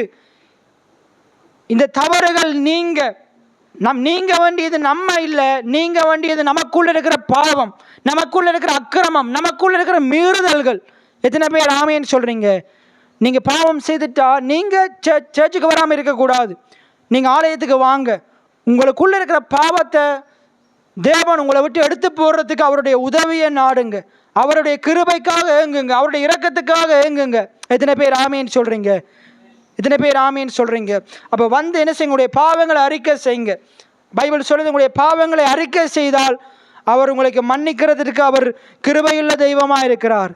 எத்தனை பேர் ஆமேன்னு சொல்றீங்க? சரி, என் மீறுதல்கள் நீங்க என்னை சுத்திகரியும். எல்லாம் சொல்லுங்க, என் மீறுதல்கள் நீங்க என்னை சுத்திகரியும். என் அக்கிரமம் நீங்க என்னை முற்றிலும் கழுவி என் பாவமற என்னை சுத்திகரியும். எத்தனை பேர் ஆமேன்னு சொல்றீங்க? அப்ப இப்படி ஜெபம் பண்ண ஆண்டவர் இந்த ஜெபத்தை கேட்பாரா மாட்டாரா? ஆண்டவர் தம்முடைய கிருபைக்காக எங்களுடைய ஜெபத்தை ஆண்டவர் நிச்சயமா கேட்பார். தன்னுடைய மேன்மையை கொண்டு வந்து ஜெபம் பண்றவனுடைய ஜெபத்தை கேட்க மாட்டார். அந்த பரிசேயன், அந்த ஆயக்காரனுடைய ஜெபத்தில் ஆண்டவர் யாருடைய ஜெபத்தை கேட்டாரு? ஆயக்காரனுடைய ஜெபத்தை தான் கேட்டார். ஏன் பரிசேயனுடைய ஜெபத்தை கேட்கல? பரிசேயன் தன்னுடைய செயல்களை மேன்மைப்படுத்துறான். நான் உபவாசம் இருந்தேன், நான் காணிக்க கொடுத்தேன் அப்படின்னு தன்னுடைய காரியங்களை மேன்மைப்படுத்தி கொண்டிருக்கிறான். ஆண்டவரே ஆயக்காரனுடைய ஜெபத்தை கேட்டாரு. ஆயக்காரன் பாவியா இருக்கிறான். ஆயக்காரன் பாவியா இருந்தும் ஏன் ஆண்டவர் பாவியாகிய ஆயக்காரனுடைய ஜெபத்தை கேட்டார் தெரியுமா? அந்த பாவியாகிய ஆயக்காரன், அந்த பாவியாகிய ஆயக்காரன் தேவனுடைய கிருபைக்காக ஏங்கினான். எத்தனை பேர் ஆமீன்னு சொல்றீங்க? பாவியாகிய என்மேல் கிருபையாயிரும் என்று சொல்லி தன்னுடைய பாவங்களை அறிக்கையிட்டு தேவனுடைய கிருபைக்காக இரக்கத்துக்காக அவன் வேண்டி நிற்கும் போது தேவன் சொல்றாரு, இந்த பரிசேயன் அல்ல, இவனே நீதிமானாக்கப்பட்டவனாய் கடந்து செல்லுகிறான். எத்தனை பேர் ஆமீன்னு சொல்றீங்க? இன்றைக்கு நீங்க தேவனுடைய கிருபைக்காக ஏங்குவீங்களா இருந்தா தேவன் என்ன செய்வார்? அவருடைய கிருபையின்படி உங்களுடைய பாவம், மீறுதல்கள், அக்கிரமங்கள் எல்லாவற்றையும் மன்னிப்பார். அவருடைய இரத்தத்தினால உச்சந்தலை முதல் உள்ளங்கால் வரைக்கும் கழுவி சுத்திகரிப்பார். எத்தனை பேர் ஆமீன்னு சொல்றீங்க? அப்ப எல்லாம் சொல்லுங்க, என் மீறுதல்கள் நீங்க என்னை சுத்திகரியும், என் அக்கிரமம் நீங்க என்னை முற்றிலும் கழுவி என்னை பாவமற சுத்திகரியும். என் மீறுதல்களை நான் அறிந்திருக்கிறேன்.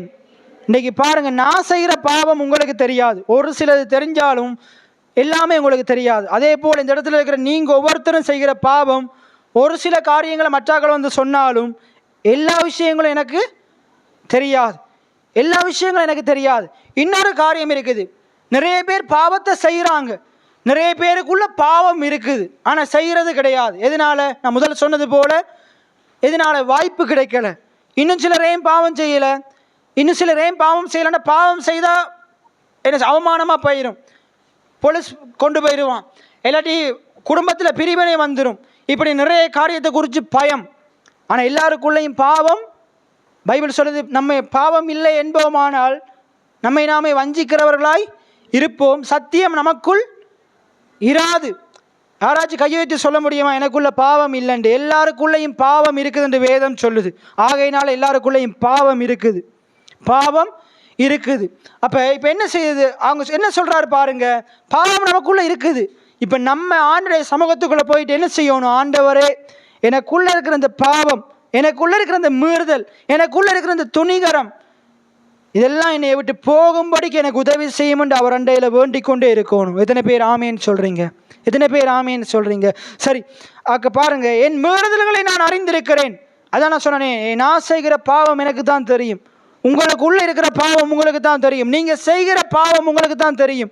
இந்த கிழமை முழுக்க நீங்கள் என்னத்தையெல்லாம் பேசுனீங்க, யாருக்கு விரோதமாக என்னென்ன வார்த்தைகளை பேசுனீங்க, என்னென்ன தூசண வார்த்தைகளை பேசுனீங்க, உங்களுடைய சரீரத்தில் எப்படிப்பட்ட, உங்களுடைய சரீரத்தை ஆண்டவருக்கு பிரியமில்லாத காரியங்களை நீங்கள் என்னென்ன காரியங்களை செய்தீங்கன்னு இன்றைக்கி உங்களோட வீட்டாருக்கு தெரியாமல் இருக்கலாம், உங்களுடைய மனைவி பிள்ளைகளுக்கு தெரியாமல் இருக்கலாம், உங்களுடைய உற்றார் உறவினர்களுக்கு தெரியாமல் இருக்கலாம், உங்களுடைய நண்பர்களுக்கு தெரியாமல் இருக்கலாம். ஆனால் அது உங்களுக்கு தெரியும், அது உங்களுடைய மனதுக்கு தெரியும், உங்களுடைய ஆத்மாவுக்கு தெரியும். என் பாவம், என் மீறுதல்களை நான் அறிந்திருக்கிறேன், என் பாவம் எப்பொழுதும் எனக்கு முன்பாக நிற்கிறது. இன்றைக்கு நிறைய பேர் தேவனுடைய சமூகத்துக்கு வராதபடிக்கு பாவம் தடை செய்து கொண்டிருக்கிறது. பாவம் தடுப்பு சுவராக இருக்கிறது. தாவீது ராஜா சொல்றான், உம்முடைய சமூகத்தில் நான் வராதபடிக்கு, நான் உமக்கு நேரே வந்து ஜெபிக்காதபடிக்கு, உமக்கு முன்பாக நான் உம்முடைய முகத்தை தலை நிமிர்ந்து பார்க்காதபடிக்கு என்னுடைய பாவம் தடையாக இருக்கிறது.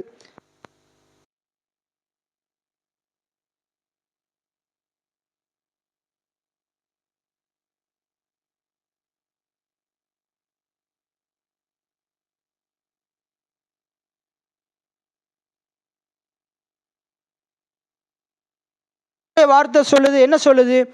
சகோதரனோட குறைவிருந்தா போயிட்டு ஒப்புரவாகிட்டு வந்து காணிக்க போடு. நான் தான் ஒப்புரவாகலையே, அதனால காணிக்க போட்டான்னு அதில் எந்த நன்மையும் வரப்போறது இல்லைன்னு சொல்லி காணிக்க போறதே கிடையாது. ஏனென்றால் சகோதரோட ஒப்புரவாக மனதும் கிடையாது, சகோதரோடு போயிட்டு ஒப்புரவாகிறதுக்கு மனதும் கிடையாது. இன்னொரு காரியம், சேர்ச்சுக்கு ஒழுங்காக வருவது கிடையாது. ஏன்? பாவம் முன்னாக வந்து நிற்கிறது. நான்லாம் சேர்ச்சுக்கு போய் என்ன பிரயோசனம்? நான் சேர்ச்சுக்கு போய் ஜெபிச்ச ஆண்டவர் ஜெபத்தை கேட்பாரா? நான் என்னுடைய வாழ்க்கையில் ஆண்டவர் என்னை ஆசீர்வதிப்பாரா? அது இன்னும் மாறப்போகிறது இல்லை. இப்படி அவங்களாவே நினைச்சு கொள்றாங்க. நம்முடைய ஆண்டவர் இரக்கமுள்ளவராக இருக்கிறார். எத்தனை பேர் ஆமேன்னு சொல்றீங்க? அவர் அண்டையில் வருகிறவனை ஒரு நாளும் புறம்பே தள்ளுவது கிடையாது.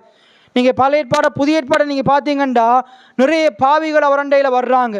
ஆண்டவர் நீ பாவம் செஞ்சுட்ட, போயிட்டு பாவத்தை கழுவி சுத்திகரிச்சுட்டு வான்னு சொல்லலை. எல்லாரும் கல்லறியறதுக்கு நிற்கிறாங்க. அந்த விபச்சாரத்தினால் பிடிக்கப்பட்ட ஸ்திரிக்க எல்லாரும் கல்லறியறதுக்கு நிற்கிறாங்க. ஆண்டவர் கல்லறியவும் இல்லை, சொல்லறியவும் இல்லை. ஆண்டவர் அவளை பாவி என்று சொல்லவும் இல்லை. நீ போய் நீ பாவம் செய்யாதுன்னு சொல்றாரு. எத்தனை பேர் ஆமேன்னு சொல்றீங்க? இங்கே பாருங்க, அவர் சொல்றாரு பாருங்க, என் பாவங்கள் எப்பொழுதும் எனக்கு முன்பாக நிற்கிறது. இன்றைக்கு நிறைய பேர் ஆண்டவருடைய ஆலயத்துக்கு வராதபடிக்கு, வீட்டு கூட்டங்களுக்கு வராதபடிக்கு, ஏன் தங்களுடைய வீடுகளிலேயே ஜெபிக்காதபடிக்கு, வேதத்தை வாசிக்காதபடிக்கு, ஆண்டவருக்கு கொடுக்காதபடிக்கு, அவர்கள் ஒவ்வொருவருடைய பாவமும் அவர்களுக்கு தடையாக இருக்கிறது. தேவனை நோக்கி பார்க்கிறதுக்கு தடையாக இருக்கிறது. தேவனை தரிசிப்பதற்கு தடையாக இருக்குது. தேவனோடு பேசுவதற்கு தடையாக இருக்குது. தேவனுடைய சத்தத்தை கேட்பதற்கு பாவம் தடையாக இருக்குது. அதனால தான் ஆண்டவர் அந்த பாவத்தை வெறுக்கிறார்.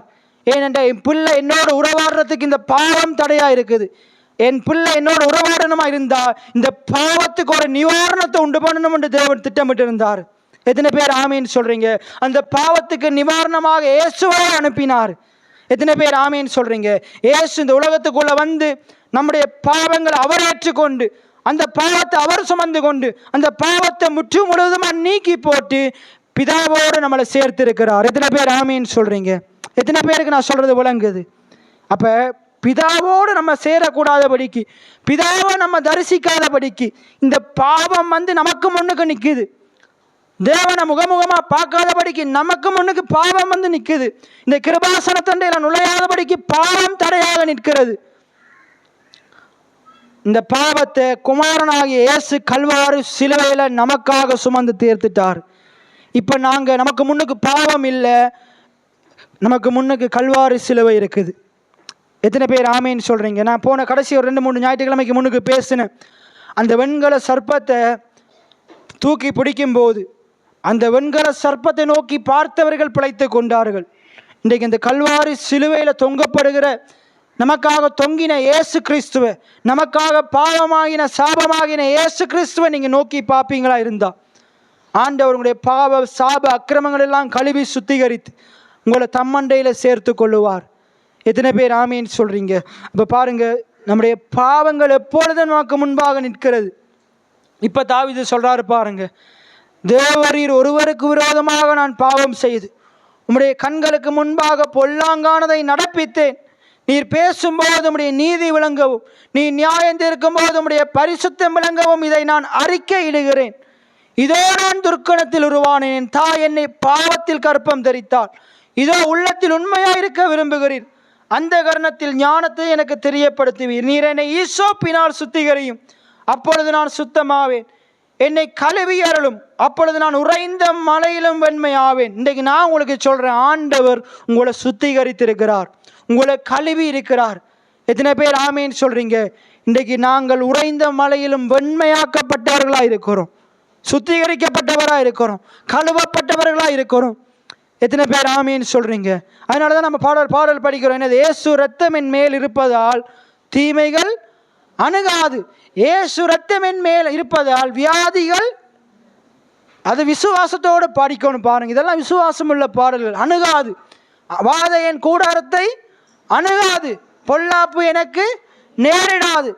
என் பட்சத்தில் 1000-10000 பேர் வந்தாலும் அது ஒரு நாள் என்னை சேதப்படுத்தாது.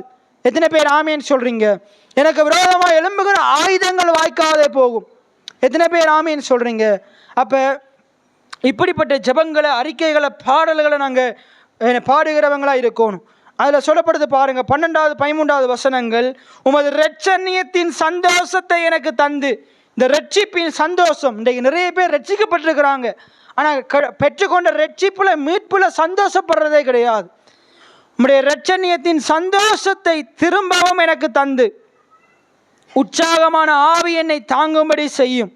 இன்னைக்கு பாருங்க, நீங்கள் எல்லாம் ரட்சிக்கப்பட்டு சபைகளுக்குள்ளே வரும்போது, ஆரம்பத்தில் வந்தபோது நீங்கள் எல்லாம் எவ்வளவு சந்தோஷமாக இருந்தீங்க, எவ்வளவு சந்தோஷமாக இந்த ஸ்தலத்தில் ஆண்டவரை ஆராதிச்சிங்க, எவ்வளவு சந்தோஷமாக வீட்டு கூட்டங்களுக்கு வந்தீங்க, வெள்ளிக்கிழமை சங்கிலி ஜெபத்துக்கு வந்தீங்க, சனிக்கிழமை உபவாச ஜெபத்துக்கு வந்தீங்க, சனிக்கிழமை உறவு காத்திருப்பு ஜெபத்துக்கு வந்தீங்க. எங்கெங்கெல்லாம் வீட்டுக்கு நடக்குதோ அங்கங்கெல்லாம் வந்து சந்தோஷமாக கூடி ஆராதிச்சு ஒருவரோட ஒருவர் ஐக்கியமாக இருந்து பேசி எவ்வளவு சந்தோஷமாக இருந்தீங்க. இப்போ மறுபடியும் அந்த சந்தோஷத்தை கெடுத்தது என்னது? பாவம். இன்றைக்கி நிறைய பேர் திரும்பி இந்த சந்தோஷத்துக்குள்ளே வராமல் பாவத்துக்கு அடிமையாக இருக்கிறாங்க. இன்றைக்கு ஆண்டவர் சொல்லி பேசி கொண்டிருக்கிறார், நீங்கள் மறுபடியும் அந்த ஆரம்பத்தில் இருந்த அந்த ரட்சிப்பின் சந்தோஷத்துக்குள்ளே வாங்க. எத்தனை பேர் ஆமீன்னு சொல்கிறீங்க? அந்த ரட்சிப்பின் சந்தோஷத்தில் களி கூறுங்க, மறுபடி வாங்கன்னு ஆண்டவர் அழைக்கிறாரு. சொல்கிறாரு பாருங்க, தாவீது ராஜா சொல்கிறாரு பாருங்க, நான் உண்மை அறிஞ்சு கொண்ட போது, நான் ரட்சிக்கப்பட்ட போது, நான் உங்களை ஏற்றுக்கொண்டது போல கொண்ட போது நான் எவ்வளவு சந்தோஷமாக இருந்தனோ, அந்த சந்தோஷத்தையெல்லாம் நான் செய்த பாவத்தின் நிமித்தம் இழந்து போயிட்டேன். அந்த சந்தோஷத்தையெல்லாம் நான் செய்த பாவத்தின் நிமித்தம், அக்கிரமத்தின் நிமித்தம் இழந்து போயிட்டேன். என் ஆண்டவரே, நீர் அந்த இரட்சணியத்தின் சந்தோஷத்தை மறுபடியும் எனக்கு தாரும். எத்தனை பேர் அப்படி ஜெபம் பண்ண போறீங்க? நான் ரட்சிக்கப்பட்ட நாட்களில் இருந்த சந்தோஷத்தை, நான் சபைக்கு வந்து ஆரம்பத்து நாட்களில் நானும் என் குடும்பமும் என்னுடைய சபை மக்களும் ஒன்றாக இருந்து நாங்கள் பெற்ற அந்த சந்தோஷத்தை, அந்த இன்பத்தை என் ஆண்டவரே திரும்பவும் எங்களுக்கு தாரும். எத்தனை பேர் ஆமீன்னு சொல்றீங்க? அந்த சந்தோஷத்தை திரும்பவும் தாரும். இன்னைக்கு குடும்பத்தில் பாவத்தின் காரணமாக சமாதானம் இல்லை, சந்தோஷம் இல்லை. ஆண்டவர் சமாதான காரணராக இருக்கிறார். நமக்கு சமாதானத்தை உண்டு பண்ணும்படியாக அவர் கல்வாரி சிலுவையில பலியானார். எத்தனை பேர் ஆமீன்னு சொல்றீங்க? அப்ப நம்ம சொல்ல போறோம், நாங்கள் ஜெபிக்க போகிறோம், ஆண்டவரே அந்த ரட்சிப்பின் சந்தோஷத்தை திரும்பவும் எனக்கு தாரும். இன்றைக்கு நிறைய பேருக்கு உற்சாகமே கிடையாது. ஆறாவது வேளையில் பாட்டு படிக்க சொன்னால் உற்சாகம் வருதே கிடையாது. உற்சாகமான ஆவி என்னை தாங்கும்படி செய்யும். இன்றைக்கு நிறைய பேருக்கு அந்த உற்சாகம் இல்லை. அதையும் ஆண்டவரிடத்தில் ஜெபம் பண்ணுங்க, கேளுங்க. ஆண்டவரே, அந்த உற்சாகமான ஆவி எனக்கு தாருங்க. ஆலயத்துக்கு வருவதுன்னா உற்சாகமாக நான் வர்றதுக்கு எனக்கு உதவி செய்யுங்க. மன விருப்பத்தின்படி வர உதவி செய்யுங்க. ஆண்டுடைய காரியங்கள், கடவுளுடைய காரியங்கள் எதை செய்தாலும் அதை உற்சாகமாய் செய்ய எனக்கு உதவி செய்யுங்க. காணிக்க கொடுக்கும் போதும் ஆண்டவர் சொல்றார், உற்சாகமாய் கொடுக்கிறவனிடத்தில் தேவன், எல்லாம் சொல்லுங்க, உற்சாகமாய் கொடுக்கிறவனிடத்தில் தேவன் பிரியமாய் இருக்கிறார். இன்னைக்கு நிறைய பேர் ஜெபம் பண்ணினாலும் உற்சாகமாக ஜெபம் பண்ணுறது கிடையாது, பாடல் படித்தாலும் உற்சாகமாக பாடல் படிக்கிறது கிடையாது, கொடுத்தாலும் உற்சாகமாக கொடுப்பது கிடையாது, கடவுளுடைய காரியங்களை எதை செய்தாலும் உற்சாகமாக செய்வது கிடையாது. இதே பாவம் செய்கிறதுண்டா, இப்போ பின்னேரம் இதை சேர்த்து முடிய இறைச்சி வாங்க போகிறதுண்டா உற்சாகமாக போகிறாங்க. ஆண்டவருடைய காரியங்களோட மற்ற காரியங்களை செய்கிறண்டா உற்சாகமாக இருக்கிறாங்க. காசு சம்பாதிக்கிறதுக்கு உற்சாகமாக இருக்கிறாங்க. ஆண்டுடைய காரியங்களை செய்வதற்கு உற்சாகமாக இருப்பது கிடையாது. ஆண்டவரிடத்தில் ஜெபம் பண்ணுங்க, ஆண்டவரே, நான் உம்முடைய காரியங்களை செய்வதற்கு உற்சாகமாக இருக்க, மன விருப்பத்தோடு இருக்க எனக்கு நீங்கள் உதவி செய்யுங்க. பாருங்க எப்படி அவர் ஜெபம் பண்றார். அப்பொழுது பாதகருக்கு உம்முடைய வழிகளை உபதேசிப்பேன், பாவிகள் உம்மிடத்தில் மனம் திரும்புவார்கள். எத்தனை பேர் ஆமேன்னு சொல்றீங்க? பாவிகள் உம்மிடத்தில் பாவத்தை அறிக்கை செய்து நாங்கள் மனம் திரும்பும் போது ஆண்டவர் எல்லா புத்திக்கும் மேலான தேவ சமாதானத்தை தருகிறவராக இருக்கிறார். எத்தனை பேர் ஆமீன்னு சொல்றீங்க? தேவனே, என்னை ரட்சிக்கும் தேவனே, இரத்த பலிகளுக்கு என்னை நீங்களாக்கி விடும். அப்பொழுது என்னுடைய நாவு உம்முடைய நீதியை கம்பீரமாய் பாடும். ஆண்டவரை என் உதடுகளை திறந்தரலும். அப்பொழுது என் வாய் உம்முடைய புகழை அறிவிக்கும். பலியை நீர் விரும்புகிறதில்லை, விரும்பினால் செலுத்துவேன். தகன பலி உமக்கு பிரியமானதல்ல. தேவனு கேட்கும் பலிகள் நொறுங்குண்ட ஆவிதான். தேவனை நொறுங்குண்டதுமான இருதயத்தை நீர் புறக்கணீர். அதுக்கு அடுத்து சொல்றாரு பாருங்க, சீயோனுக்கு உமது பிரியத்தின்படி நன்மை செய்யும் எருசலேமின் மதில்களை கட்டுவீராக. அதுக்கு அடுத்த வசனத்தை எல்லாம் சேர்ந்து வாசிங்க. அப்பொழுது தகன பலியும் சர்வாங்க தகன பலியும் நீதியின் பலிகளில் பிரியப்படுவீர். அப்பொழுது உம்முடைய பீடத்தின் மேல் காளைகளை பலியிடுவேன். எத்தனை பேர் ஆமீன் சொல்றீங்க? தாவீது ராஜா பாருங்க, பாவம் செய்துட்டார். அவர் பெரிய ராஜாவா இருக்கிறபடினால் அவர் பெரிய செல்வந்தராக இருந்தார், பெரிய பணக்காரராக இருந்தார். இப்போ அவர் தேவனுக்கு முன்னுக்கு போறதுக்கு முன்னுக்கு அவர் ராஜாவா இருக்கிறபடினால, பணக்காரனா இருக்கிறபடினால அவர் காளைகளை கொண்டு போயிட்டு பலியிடுறார். காளைகளை கொண்டு போயிட்டு, நான் ஆரம்பத்தில் சொன்னேன், பெரிய பணக்காரங்க ஆசாரியர்கள் எல்லாம் காளைகளை பலியிடுவாங்க. ஆக ஏழைகள் எல்லாம் புறாக்களையும் குருவி குஞ்சுகளையும் பலியிடுவாங்க. ஆனால் இடைப்பட்ட மக்கள், சாதாரணமான மக்கள் எதை பலியிடுவாங்க? ஆட்டுக்கடாவை பலியிடுவாங்க. என்னத்தை பலியிடுவாங்க?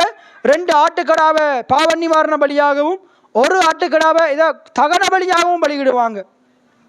அப்போ பழைய ஏற்பாடு காலத்தில் ஒரு மனுஷன், பாவம் செய்த ஒரு மனுஷன் தேவனுடைய வரணுமா இருந்தா, தேவனுடைய சந்நிதிக்கு வரணுமா இருந்தா, அவங்க என்ன செய்யணும்? இரத்தம் சிந்தப்படணும். இரத்தம் சிந்தப்படலாட்டி மன்னிப்பு கிடையாது. இரத்தம் சிந்தப்படலாட்டி பாவ மன்னிப்பு கிடையாது, மன்னிப்பு கிடையாது. ஆதாம் ஏவாள் பாவம் செய்துட்டாங்க. ஆதாம் ஏவாள் என்ன செஞ்சிட்டாங்க? பாவம் செய்துட்டாங்க. கர்த்தருடைய சந்நிதியை விட்டு தேவன் அவங்கள விலக்கினாரா? ஆதாம் ஏவாள தேவன் விலக்கினாரா? நீ பாவம் செஞ்சுட்டு நீ இதுக்குள்ள இருக்காத, வெளியே போன்ற ஆண்டவர் விலக்கினாரா? அவங்க விலகி போனாங்க. தேவனுடைய சந்நிதியை விட்டு விலகி அவங்க தான் விலகி போனாங்க. தேவன் விலக சொல்லவும் இல்லை, விளக்கவும் இல்லை. ஆண்டவர் தேடி வர்றாரு, பேசுறாரு. என்னத்தை பேசுறார்? ஆதாமே நீ எங்கே இருக்கிறாய்? அவன் சொல்றான், நான் நிர்வாணியா இருப்பதனால் விலகி ஒளிஞ்சு கொண்டிருக்கிறேன். அப்ப ஆண்டவர் உடனே கேட்கிறாரு, உன்னை நிர்வாணின்னு அறிவித்தவன் யார்? உன்னை நிர்வாணின்னு அறிவித்தவன் யார்? அதுக்கு அடுத்து கேட்கிறாரு, நான் புசிக்க வேண்டாம் என்று சொன்ன விருட்சத்தின் கனியை புசித்தாயோ? இப்ப பாருங்க, பாவத்தை அவனே ஒத்துக்கொள்ள வைக்கிறாரு. அவனுக்கு ஆனா ஆண்டவருக்கு தெரியுமா தெரியாதா? இப்ப ஆதாமும் ஏவாளும் ஆண்டவர் புசிக்க வேண்டாம் என்று விலக்கின கனியை ஆதாம் ஏவாள் புசித்து விட்டார்கள் என்று தேவனுக்கு தெரியுமா தெரியாதா? தேவனுக்கு தெரியுமா தெரியாதா? தெரியும். தெரிஞ்சு கொண்டு ஏன் புசித்தாயின்னு கேட்கல. நீ புசிச்சுட்டே ஏன் புசிச்சாயின்னு கேட்கல. புசித்தாயோண்டு கேட்கிறாரு. புசித்தாயோண்டு கேட்கிறாரு. புசித்தேன் என்று அவன் என்ன செய்யணும்? தன் தவறுகளை உணர்ந்து கொள்ளணும், தன்னுடைய பாவங்களை உணர்ந்து கொள்ளணும், தன்னுடைய பாவங்களை அறிக்கையிடணும் என்று விரும்பினார். அப்ப கேட்கிறாரு, அந்த வசனத்தை எடுத்தவங்க வாசிங்க. நான் புசிக்க வேண்டாம் என்று விலக்கின கனியை புசித்தாயோ? அந்த வசனத்தை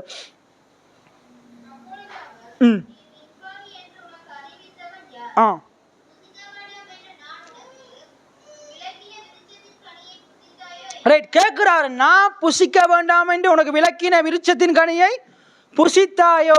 அவன் என்ன சொல்லியிருக்கணும்? புசித்தாயோன்னு கேட்ட என்ன சொல்லியிருக்கணும்? என்ன சொல்லியிருக்கணும்? புசித்தேன் என்று சொல்லியிருக்கணும். நீ புசித்தாயோ? உனக்கு யாராச்சும் கொடுத்தாங்களான்னு கேட்கல. நான் உனக்கு சொன்னேன். யாருக்கு சொன்னாரு? ஆதாமுக்கு சொன்னாரா ஏவாளுக்கு சொன்னாரா? ஆதாமுட்டு தான் சொன்னார். என்ன சொன்னார்? இந்த கனியை மட்டும் புசிக்கவே புசிச்சிடாதன்னு சொன்னார். புசிச்சா செத்துருவேன்னு சொன்னார். யார்கிட்ட சொன்னார்? ஆதாமுட்ட சொன்னார். இப்போ திருப்பி யார்கிட்ட கேள்வி கேட்குறாரு? ஆதாமுட்ட கேள்வி. என்ன கேள்வி கேட்குறாரு? நான் உனக்கு புசிக்க வேண்டாம் என்று விலக்கின விருட்சத்தின் கனியை புசித்தாயோ? அவன் என்ன சொல்லியிருக்கணும்? நான் புசித்தேன் என்று சொல்லியிருக்கணும். ஆனால் என்ன சொல்கிறான்? எப்பயுமே மனுஷன் எப்படிப்பட்டவன் தெரியுமா? தண்ட பிள்ளைகளை தான் உணரவே, ஆனால் மற்றவர்கள பிள்ளைகளை சுட்டி காட்டுவான். அவன் என்ன சொல்கிறான் பாருங்க. அதற்கு ஆதாம் என்னுடனே இருக்கும்படி தேவரீர் தந்த ஸ்திரியானவள் அவ்விருட்சத்தின் கனியை எனக்கு புசித்த கொடுத்தால் நான் ஆண்டவர் இந்த பலாய் கழுவுற கதையெல்லாம் கேட்டாரா? சுத்தி வளைச்செல்லாம் பதிலை கேட்டாரா? விளக்கம் கேட்டாரா? ஏன்னா இந்த பேப்பரில் வருந்தானே இந்த கேள்விக்குரிய பதிலை விளக்கு வேண்டு வரும். ஆண்டவர் விளக்கத்தை கேட்டாரா? புசித்தியா இல்லையான்னு தான் கேட்டார். பதில் என்னது? புசிக்கலாட்டி புசிக்கவே இல்லை. இவன் என்ன சொல்கிறான்? அது அப்படி இப்படி எங்கேயோ சுற்றி வளைச்சி புசித்தேன்னு வருது. இன்றைக்கி நம்மளும் அப்படித்தான். இந்த தவறை செஞ்சியா இருந்தா, இல்லை நான் அப்படி இல்லை இப்படி இல்லைன்னு கடைசியாக தான் அதுவும் உண்மை வராது. இவன் புசித்தேன்னு சொல்லியிருந்தா ஆண்டவர் வேறு விதமாக டீல் பண்ணியிருப்பார். ஆனால் இவன் என்ன செஞ்சிட்டான்? ஆண்டவரே நீர் தந்த ஸ்திரியானவள். அப்போ குற்றம் யாரில்? என்ன குற்றம் இல்லை, நீர் தான் ஆள், நீர் கொடுத்த ஸ்திரி தான். இப்போ அவன் கொடுத்த ஸ்திரியை மட்டுமே குற்றம் சுமத்தலை, கொடுத்த தேவன் மேலேயே கூற சொல்கிறான்.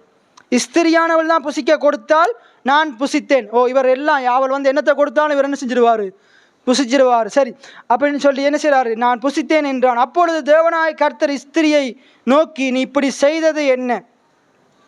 ஸ்திரியானவள் சர்ப்பமினி. இப்போ அவளும் என்ன செய்கிறாள், அப்படியே புருஷனை பின்பற்றாள். நான் இல்லை, நீர் படைச்சீரே உலகத்தில் என்னது ஊரும் பிராணியில் உண்டு என்னது சர்ப்பம், அதுதான் என்ன செஞ்சது, எனக்கு அதுதான் தந்துச்சு, அதுதான் என்னை வஞ்சித்தது. தொடர்ந்து நீங்கள் வாசிங்க. அது என்னை வஞ்சித்தது, நான் புசித்தேன்.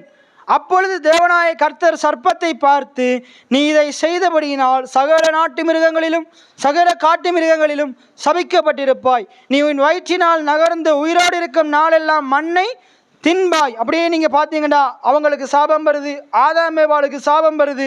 அதுக்கு பிறகு ஆதாம் ஏவாள் என்ன செய்கிறாங்க, 22ஆம் வசனத்திலேருந்து வாசிச்சிங்கண்டா 21ஆம் வசனத்தில் ஆண்டவர் என்ன செய்கிறாரு, ஆதாம் ஏவாளுடைய பாவத்துக்காக ஆண்டவர் ஒரு மிருகத்தை பலியிட்டு ஆதாம் ஏவாளுடைய பாவத்தை நிர்வாணத்தை மூடுறார். எத்தனை பேர் ஆமேன்னு சொல்கிறீங்க? ஆண்டவர் இந்த உலகத்தில் வாழுகிற மனுஷனை போல மற்றவர்களுடைய பாவத்தை வெளியரங்கமாக்குகிறவர் அல்ல. ஆண்டவர் பாவத்தை மன்னிக்கிறவராக இருக்கிறார், பாவத்தை மூடுகிறவராக இருக்கிறார், பாவத்தை கழுவி சுத்திகரிக்கிறவராக இருக்கிறார். அங்கே 22ஆம் வசனம் 21ஆவது வசனத்தை பாருங்க. தேவனாகிய கர்த்தர் ஆதாம் ஏவாளுடைய பாவத்தை வெளியரங்கமாக்கினார் என்று பைபிள் சொல்லல. ஆதாமுக்கும் அவன் மனைவிக்கும் தோளுடைகளை உண்டு பண்ணி ஒரு மிருகத்தை அடிச்சார். ஆதாம் ஏவாளுடைய பாவத்துக்காக ஒரு மிருகம் செத்தது. எத்தனை பேர் ஆமேன்னு சொல்றீங்க? பாவத்தின் சம்பளம் மரணம். ஆதாம் ஏவாள் தான் செத்து இருக்கணும், ஆனா ஆதாம் ஏவாளுடைய பாவத்துக்காக ஒரு மிருகம் மரித்தது. இவர்கள் பிழைத்து கொண்டார்கள். எத்தனை பேர் ஆமேன்னு சொல்றீங்க? அதனுடைய ரத்தம் இவர்களுக்காக சிந்தப்படுது, அதனுடைய ரத்தம் இவர்களுக்காக சிந்தப்படுது. பாவ நிவர்த்தி செய்வது ரத்தமே நானுடைய வார்த்தை சொல்லுது. அப்ப இங்க பாருங்க, ஆதாம் ஏவாளுடைய பாவத்துக்காக ஒரு மிருகத்தினுடைய ரத்தம் சிந்தப்படுது. அது மாத்திரம் இல்லாம இவர்களுடைய நிர்வாணத்தை அந்த மிருகத்தினுடைய தோளால மூடுறார். இன்றைக்கு நம்மளுடைய பாவத்திற்குரிய தண்டனையை இயேசு மேல போட்டு அவருடைய நீதியின் வஸ்திரத்தினால நம்மளை மூடி இருக்கிறார். எத்தனை பேர் ஆமேன்னு சொல்றீங்க? நான் இயேசுவின் நீதியினால மூடப்பட்டவனா இருக்கிறேன், இயேசுவின் மகிமையை நான் உடையா தரித்திருக்கிறேன். எத்தனை பேர் ஆமேன்னு சொல்றீங்க? அப்ப இங்க பாருங்க என்ன நடக்குது. தொடர்ந்து நம்ம அடுத்த கிழமை பார்ப்போம். நேரம் போனபடினால நான் நிறைவு செய்ய போறேன். அப்ப இங்க என்ன நடக்குது, இன்றைக்கு என்னத்தை குறித்து பார்த்தோம்? ஏசு கிறிஸ்து கல்வாரி சிலுவையில ஏன் பலியானாரு? நமக்கும் பிதாவுக்கும் இடையில சமாதானத்தை உண்டு பண்ண. எத்தனை பேர் ஆமேன்னு சொல்றீங்க? ஏசு கிறிஸ்து ஏன் கல்வாரி சிலுவையில பலியானாரு? நமக்கும் பிதாவுக்கும் சமாதானத்தை உண்டு பண்ண, நம்மளை பிதாவோடு சேர்க்கும்படியாக இயேசு எனக்காக பலியானார். எனக்கும் பிதாவுக்கும் இடையிலான உறவுல ஒப்புரவாக்குதலை கொடுக்கும்படியாக இயேசு எனக்கு பலியானார். எத்தனை பேர் ஆமேன்னு சொல்றீங்க? எத்தனை பேர் ஆமேன்னு சொல்றீங்க? இந்த பாவம் என்ன செய்தது? தேவனுக்கும் நமக்கும் இடையில பிரிவினையை உண்டு பண்ணிச்சு. இந்த பாவம் நமக்கு முன்பாக வந்து நின்று தேவனை நோக்கி ஜெபம் பண்ணாதபடிக்கு தடையாக இருந்தது. ஆண்டுடைய வார்த்தையை கேட்காதபடிக்கு தடையாக இருந்தது. தேவனுடைய கிருபாசன தண்டையில வரக்கூடாதபடிக்கு தடையாக இருந்தது. ஆனால் தேவன் என்ன செய்தாரு? அவருடைய சொந்த குமாரனை அனுப்பி பாவத்திற்கான நிவாரணத்தை செலுத்தி நம்மளை அவரண்டையில சேர்த்து கொண்டார். அப்பா பிதாவை அழைக்கிற புத்திர சுவிகாரத்தின் ஆவியை நமக்கு கொடுத்தாரு, இரக்கத்தை கொடுத்தாரு, கிருபையை கொடுத்தாரு, நம்முடைய அக்கிரமங்கள் மீறுதல்களை முற்றும் முழுவதுமாக கழுவி சுத்திகரித்து மன்னித்தாரு. எத்தனை பேர் ஆமேன்னு சொல்றீங்க? எத்தனை பேர் ஆமேன்னு சொல்றீங்க? இன்றைக்கு இதை விசுவாசிக்கிற பிள்ளைகள் என்ன செய்ய முடியும்? தைரியமாக அவருடைய சமூகத்துக்குள்ள வர முடியும். எத்தனை பேர் ஆமேன்னு சொல்றீங்க? தைரியமாக அவருடைய கிருபாசன தண்டையில வர முடியும். அதுதான் அந்த வசனம் சொல்லுது. கடைசியாக எல்லாரும் திருப்பி கொள்ளுங்க. எபிரேயர் 4வது அதிகாரம் 16வது வசனம். இதை தொடர்ந்து நாங்கள் அடுத்த கிழமையும் பார்ப்போம். எபிரேயர் 4வது அதிகாரம் 16வது வசனம். எல்லாம் சேர்ந்து வாசிங்க. ஆதலால் நாம், எல்லாம் சொல்லுங்க, ஆதலால் நாம் இரக்கத்தை பெறவும்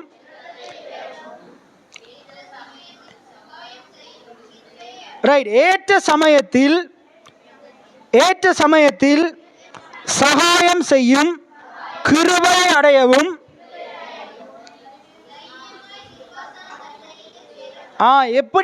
எப்படி சேர கடவுமா? தைரியமாய், எல்லாம் சொல்லுங்க, தைரியமாய் அவருடைய கிருபாசன தண்டையில் சேர கடவோம்.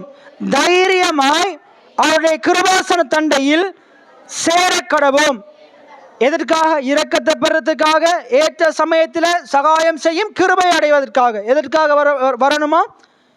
இரக்கத்தை பெறத்துக்கு, ஏற்ற சமயத்தில் சகாயம் செய்யும். இப்போ நான் கேட்குறோம், யாருக்கு இரக்கம் தேவை? ஒரு பரிசுத்தமானவனுக்கு இரக்கம் தேவையா? சரியாக வாழ்கிறவனுக்கு இரக்கம் தேவையா? யாருக்கு கிருபை தேவை? ஒரு பாவிக்கு தான் கிருபை தேவை. இரக்கம் யாருக்கு தேவை? தவறு செய்தவனுக்கு தான் இரக்கம் தேவை. இன்றைக்கு நம்ம எல்லாருமே ஆண்டுடைய பார்வையில் பாவிகளாக இருக்கிறோம், தவறு செய்தவர்களாக இருக்கிறோம், தேவனுக்கு அந்நியரா, புறஜாதிகளாக, தேவனுடைய காணி ஆட்சிக்கு புறம்பானவர்களாக இருக்கிறோம். யாருக்கு இரக்கம் தேவை? நமக்கு தான் இரக்கம் தேவை. எத்தனை பேர் ஆமீன் சொல்கிறீங்க? தேவன் என்மேல் இரக்கமாக இருக்கிறார். எத்தனை பேர் பாவியாகி என்மேல் ஆண்டவர் இரக்கமாக இருமட்டு நம்ம கேட்க தேவையில்லை. தேவன் இரக்கமாக தான் இருக்கிறார். தேவன் உங்கள் மேலே இரக்கமாக இருக்கிறார். பக்கத்தில் இருக்கிற ஆக்களை பார்த்து சொல்லுங்கள், தேவன் உங்கள் மேலே இரக்கமாக இருக்கிறார். தேவன் உங்கள் மேலே இரக்கமாக இருக்கிறார். தேவன் உங்கள் மேலே கிருபையாக இருக்கிறார். தேவன் உங்கள் மேலே மிகுந்த கிருபை உள்ளவராக இருக்கிறார். தேவன் உங்கள் மேலே மிகுந்த இரக்கம் உள்ளவராக இருக்கிறார். தேவன் உங்கள் மேலே மிகுந்த தயவுள்ளவராக இருக்கிறார். எத்தனை பேர் ஆமீன்னு சொல்கிறீங்க? இது நம்ம பரிசுத்தவான்கள் என்றதால் அல்ல. நாங்கள் பாவிகளாக இருக்கையில் கிறிஸ்து இயேசு நமக்காக பலியானார். நாங்கள் அக்கிரமக்காரராக இருக்கையில் தேவன் நமக்காக பலியானார். நாங்கள் தேவனுடைய காணி ஆட்சிக்கு புறம்பானவர்களாக இருக்கையில் அவர் நம்மேல வைத்த அன்பினாலே, இரக்கத்தினாலே, கிருபையினாலே தம்முடைய சொந்த குமாரனையே பலியாக ஒப்பு கொடுத்தார். எத்தனை பேர் ஆமேன்னு சொல்றீங்க? அப்ப ஆண்டுடைய சமூகத்துக்கு பாவிகளாகிய நாங்க வர்றதுக்குரிய சலாக்கியத்தை ஆறு கொடுத்தது? தேவன் கொடுத்தார். எப்படி கொடுத்தாரு? கிருபையா கொடுத்தார். எத்தனை பேர் ஆமேன்னு சொல்றீங்க? எத்தனை பேர் ஆமேன்னு சொல்றீங்க? ஆகையினால பயப்பட தேவையில்லை. ஒவ்வொரு முறையும் ஆலயத்துக்கு வரும்போது தைரியமா வாங்க. எப்பொழுதும் உங்க மேல தேவனுடைய கிருபை இருக்கு. எப்பொழுதும் உங்க மேல தேவனுடைய இரக்கம் இருக்குது. ஆகையினால பயப்பட வேண்டிய அவசியமே கிடையாது. வந்து உங்களுடைய பாவங்களை அறிக்கையிடுங்க. ஆண்டவரே, இந்த பாவ தோஷத்திலிருந்து என்னை விடுதலையாக்குங்க. இந்த எனக்குள்ள இருக்கிற இந்த பாவத்திலிருந்து என்னை விடுதலையாக்குங்க. நான் என்னுடைய பாவங்கள் எல்லாம் எப்பொழுதும் உமக்கு முன்பாக இருக்கிறது. இந்த பாவத்தையெல்லாம் என்னை இருதயத்திலிருந்து எடுத்து போடுங்க. என்னைய மன்னிங்க, என்னைய பரிசுத்தப்படுத்துங்க. இன்னும் எனக்குள்ள விட வேண்டிய காரியங்கள் நிறைய இருக்குது. ஆண்டவரே, உடைய இரக்கத்தின்படி, உடைய கிருபையின்படி என்னுடைய மீறுதல்கள் நீங்க என்னை முற்றிலும் கழுவி என்னைய பாவமர சுத்திகரிங்கன்னு நீங்க சொல்ல சொல்ல சொல்ல தேவன் அவருடைய இரக்கத்தினால, கிருபையினால உங்களுக்குள்ள இருக்கிற தீய காரியங்கள், பாவங்கள், பாவ சந்தோஷ எண்ணங்கள் எல்லாவற்றையும் முழுவதுமாக நீக்கி உங்களை பரிசுத்தப்படுத்த அவர் வல்லமையுள்ளவராக இருக்கிறார். அவர் வல்லமையுள்ளவராக இருக்கிறார். இன்றைக்கு உங்களுக்கும் தேவனுக்கும் இடையிலான உறவு எப்படிப்பட்ட உறவுண்டா? பிதாவுக்கும் குமாரனுக்கும் இடையிலான உறவை போல ஒரு உறவாக இருக்குது. நீங்க எப்பொழுதும் ஜெபம் பண்ணினாலும் உங்களுடைய ஜெபத்தை அவர் கேட்க ஆயத்தமாக இருக்கிறார். அவர் பேசுகிறது உங்களுடைய காதில் கேட்டுக்கொண்டே இருக்கும். நீங்க பாவிகளாக இருந்தாலும் ஆதாமேவால் பாவம் செய்த அப்பொழுதும், பாவம் செய்ததுக்கு பிறகும் தேவனுடைய சத்தம் எப்படி கேட்டதோ, அவர்கள் பேசின சத்தம் தேவனுக்கு எப்படி கேட்டதோ, நீங்கள் பாவிகளாக இருந்தாலும் தேவன் உங்களுடைய சத்தத்தை கேட்கிறவராக இருக்கிறார். எத்தனை பேர் ஆமீன்னு சொல்றீங்க? எத்தனை பேர் ஆமீன்னு சொல்றீங்க? அவர் உங்களோடு பேசுகிறவராக இருக்கிறார். நீங்க தொடர்ந்து பேசுங்க, அவருடைய சத்தத்தை கேளுங்க. உங்களுடைய பாவ அடிமைத்தனத்திலிருந்து தேவன் உங்களை நீங்களாக்கி ரட்சிப்பார். அப்படியே நாங்கள் அனைவரும் எழுந்து நின்றவர்களாக இப்படிப்பட்ட நல்ல தெய்வத்தை தான் நாங்கள் வணங்குகிறோம். பழைய ஏற்பாட்டிலே ஆண்டவர் உள்ளவனை குற்றமற்றவனாக விடுவதே கிடையாது. குற்றமுள்ளவனை, குற்றத்தினாலே பிடிக்கப்பட்டவனை 3ஆம் 4ஆம் தலைமுறை வரைக்கும் ஆண்டவர் விசாரிக்கிறவராக இருந்தார். ஆனால் புதிய ஏற்பாட்டிலே ஆண்டுடைய வாக்குத்தத்தம் சொல்லுகிறது, ஆண்டவர் நம்முடைய அக்கிரமங்களை எல்லாம் மன்னித்திருக்கிறார். நம்முடைய அக்கிரமங்களை எல்லாம் ஆண்டவர் மன்னித்திருக்கிறார். நம்முடைய மீறுதல்களை எல்லாம் மிகுந்த கிருபையினால மன்னித்திருக்கிறார். மிகுந்த இரக்கத்தினால மன்னித்திருக்கிறார். இன்றைக்கு நீங்கள் அதிகமாய் மன்னிக்கப்பட்டவர்களாக இருக்கிறீர்கள். நீங்களும் நானும் அதிகமாய் மன்னிக்கப்பட்டவர்களாக இருக்கிறோம். காலம்பரம் நாங்கள் அந்த ஸ்பீக்கரில் போன பிரசங்கத்தை கேட்டோம். அதிகமாய் ஆண்டவர் நம்மளை மன்னித்திருக்கிறார். அதிகமாய் மன்னிக்கப்பட்டவன் அதிகமாய் அன்பு கூறுவான் என்று ஆண்டுடைய வார்த்தை சொல்லுகிறது. அதிகமாய் மன்னிக்கப்பட்டவன் ஆண்டவருக்காக ஏதாயிலும் ஒன்றை செய்து கொண்டே இருப்பான். ஆண்டவருக்காக விளையாட பெற்றதை கொடுப்பான் என்று பார்த்தோம். இன்றைக்கு தேவன் பாவத்தினாலே எனக்கும் தேவனுக்கும் ஏற்பட்ட பிரிவை இயேசு சரி செய்து என்னை பிதாவோடு சேர்த்திருக்கிறார். என்னை பிதாவோடு சேர்த்திருக்கிறார். என்னை பிதாவோடு சேர்த்திருக்கிறார். என்னை பிதாவோடு சேர்த்திருக்கிறார். பிதாவோடு என்னை சேர்த்திட்டாரே, புத்திர சுவிகாரம் தந்திட்டாரே. சொல்லுமா, பிதாவோடு என்னை சேர்த்திட்டாரே, புத்திர சுவிகாரம் தந்திட்டாரே. எனக்காகவே யாவையுமே செய்து முடித்தார் சிலுவையிலே. எனக்காகவே யாவையுமே செய்து முடித்தார் சிலுவையிலே. அப்படியே நாம் அனைவரும் கண்களை மூடியிருக்கும் போது, நல்ல ஆண்டவரே, அருமையான ஆசீர்வதிக்கப்பட்ட இந்த நாளுக்காய் நன்றி செலுத்துகிறேன். எந்த தகுதியுமே இல்லாத தேவனுடைய காணியாட்சிக்கு புறம்பான அந்நியராகிய பிரஜாதிகளாகிய பாவிகளாகிய அக்கிரமக்காரர்களாகிய எங்களை உம்முடைய அனாதி அன்பின் அடிப்படையிலே, உம்முடைய அனாதி தீர்மானத்தின் அடிப்படையிலே, உலக தோற்றத்துக்கு முன்பாகவே எங்களுக்காக அந்த பாவ நிவாரண பலியாக, அந்த குற்ற நிவாரண பலியாக எங்களுக்காக உம்முடைய சொந்த குமாரனையே ஆயத்தப்படுத்தி இந்த உலகத்திலே நீர் எங்களை உண்டாக்கி, எங்களுக்காக இந்த உலகத்தையும் உண்டாக்கி, நாங்கள் பாவம் செய்த போதும் உமக்கு விரோதமாக பலவிதமான தவறுகளை, குற்றங்களை, உம்முடைய வார்த்தைக்கு விரோதமாக பலவிதமான மீறுதல்களை நாங்கள் விளைவித்த போதிலும் நீர் எங்கள் மேல் மிகுந்த அன்புள்ளவராயிருந்து, மிகுந்த கிருபையுள்ளவராயிருந்து, மிகுந்த இரக்கமுள்ளவராயிருந்து நீர் எங்களுடைய பாவத்தின் தோஷத்தை உம்முடைய குமாரனுடைய இரத்தத்தின் மூலமாக மன்னித்ததற்காய் நன்றி செலுத்துகிறேன். உம்முடைய இரக்கத்தின் நிமித்தமும் கிருபை நிமித்தமும் எங்கள் மேல் நினைவார்ந்தபடினால் நன்றி செலுத்துகிறேன். உம்முடைய இரத்தத்தினால என்னை இன்றும் கழுவி கொண்டிருக்கிறபடினால் நன்றி. உம்முடைய ஈசோப்பினால் நீர் என்னை சுத்திகரித்துக் கொண்டிருக்கிறபடினால் நன்றி. என்னை உறைந்த மலையிலும் வன்மாக்கி கொண்டிருக்கிறபடினால் நன்றி செலுத்துகிறேன். விசேஷமாக எந்த தகுதியுமே இல்லாத என்னையும் ஆண்டவர் இங்கே இருக்கிற ஒவ்வொரு பிள்ளைகளையும் உம்முடைய கிருபாசன தண்டையில நுழைகிறதற்கு, தைரியமாய் நுழைகிறதற்கு நீர் தகுதியை ஏற்படுத்தி தந்திருக்கிறபடினால் நன்றி செலுத்துகிறோம் சுவாமி. எங்கள் மேல் இரக்கமாக இருக்கிறபடினால் நன்றி. எங்கள் மேல் கிருபையாக இருக்கிறபடினால் நன்றி செலுத்துகிறோம். ஆண்டவரே, தொடர்ந்துமாய் ஆண்டவரே, நாங்கள் பாவத்தை வெறுத்து பரிசுத்தமாய் வாழ நீர் எங்களுக்கு உதவி செய்வீராக. ஆண்டவரே, பாவத்தை நீர் வெறுப்பதை போல நாங்கள் வெறுக்க ஆண்டவரே நீர் எங்களுக்கு உதவி செய்வீராக. ஆண்டவரே, எங்களுடைய சரீர பலவீனங்கள் எல்லாவற்றிலும் ஆண்டவரே உம்முடைய பலன் எங்களுடைய சரீர பலவீனங்களை மேற்கொள்ள உதவி செய்வதாக சுவாமி. பாவத்தை மேற்கொண்டு வாழ, பரிசுத்தமாய் வாழ உதவி செய்யுங்க. உமக்கு பிரியமான வாழ்க்கை வாழ உதவி செய்யுங்க. இன்னுமாய் ஆண்டவர் தங்களுடைய குற்ற உணர்வினாலே, பாவ உணர்வினாலே ஆலயங்களுக்குள் ஒழுங்காய் வராமல் இருக்கிற ஆண்டவரே சபையை விட்டு விலகி போன விசுவாசிகளுக்காக ஜெபிக்கிறேன். என் ஆண்டுடைய இரக்கம் கிருபையை உணர்ந்து கொண்டு ஒவ்வொரு பிள்ளைகளும் மறுபடியும் ஆலயங்களுக்குள்ளே வருவார்களாக. என் ஆண்டவரை முகமுகமாய் தரிசிப்பார்களாக. ஆண்டவர் அண்டையில ஜெப விண்ணப்பங்களை ஏறெடுப்பார்களாக. ஆண்டுடைய சத்தத்தை கேட்பார்களாக. தேவனுடைய கிருபையும் இரக்கங்களையும் அதிகமாய் பெற்றுக்கொண்டு குடும்பத்திலேயும் சமுதாயத்திலேயும் ஆசீர்வாதமாய் வாழுவார்களாக சுவாமி. வந்த ஒவ்வொரு பிள்ளைகளையும் நான் பேர் பேராய் ஆசீர்வதிக்கிறேன். சிறு பிள்ளை முதல் பெரியோர் வரைக்கும், முதியவர்கள் வரைக்கும் என் ஆண்டுடைய இரக்கம் கிருபை கூட இருப்பதாக. இந்த பிள்ளைகள் கேட்ட வார்த்தையை புரிந்து கொண்டு தேவனுடைய இரக்கத்துக்காக கிருபைக்காக அனுதினமும் ஏங்குவார்களாக சுவாமி. உம்முடனான உறவில இன்னும் அவர்கள் ஐக்கியப்படுவார்களாக. ஒவ்வொரு நாளும் ஆண்டவரே உம் அண்டையில நேரங்களை செலவிடுவார்களாக. உம் அண்டையில ஜெபிப்பார்களாக. உம்முடைய சத்தத்தை கேட்பார்களாக. உம்முடனான உறவில இன்னும் இந்த பிள்ளைகள் வளர வேண்டும்படியாக ஜெபிக்கிறேன் ஆண்டவரே. இந்த கிழமை முழுவதும் பிள்ளைகளுடைய தொழில் வளங்களை ஆசீர்வதிங்க, படிப்பை ஆசீர்வதிங்க.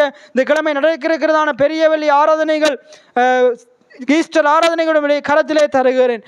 தேவனுடைய கரம் எங்களோடு கூட இருப்பதாக. நீர் எங்களோடு பேசுவீராக, எங்களோடு இடைப்படுவீராக. இந்த கிழமை எங்களுக்கு நன்மையான கிழமையாக, ஆசீர்வாதமான கிழமையாக, எங்களுடைய வாழ்க்கையில நன்மைகளை வருஷிக்கிற கிழமையாக இருக்க வேண்டும்படியாக ஜெபிக்கிறேன். வந்த பிள்ளைகளை மறுபடியும் நான் ஆசீர்வதிக்கிறேன். எங்களுக்காக மரித்து உயிர்த்து எங்களை குமாரனாக இயேசு மூலம் உம்மோடு எங்களை ஒப்புரவாக்கினபடி நான் நன்றி செலுத்தி, எங்களுக்காக மரித்து உயிர்த்து சதா காலம் ஜீவனோடு இருக்கிற ஆண்டவராக இயேசு கிறிஸ்துவை உயர்த்தி எங்களை தாழ்த்தி ஜெபம் எடுக்கிறேன் நல்ல பிதாவே, ஆமென். என் ஆத்துமாவே கர்த்தரை ஸ்தோத்திரி, என் மனமே கர்த்தருடைய பரிசுத்த நாமத்தை சோஸ்தரி.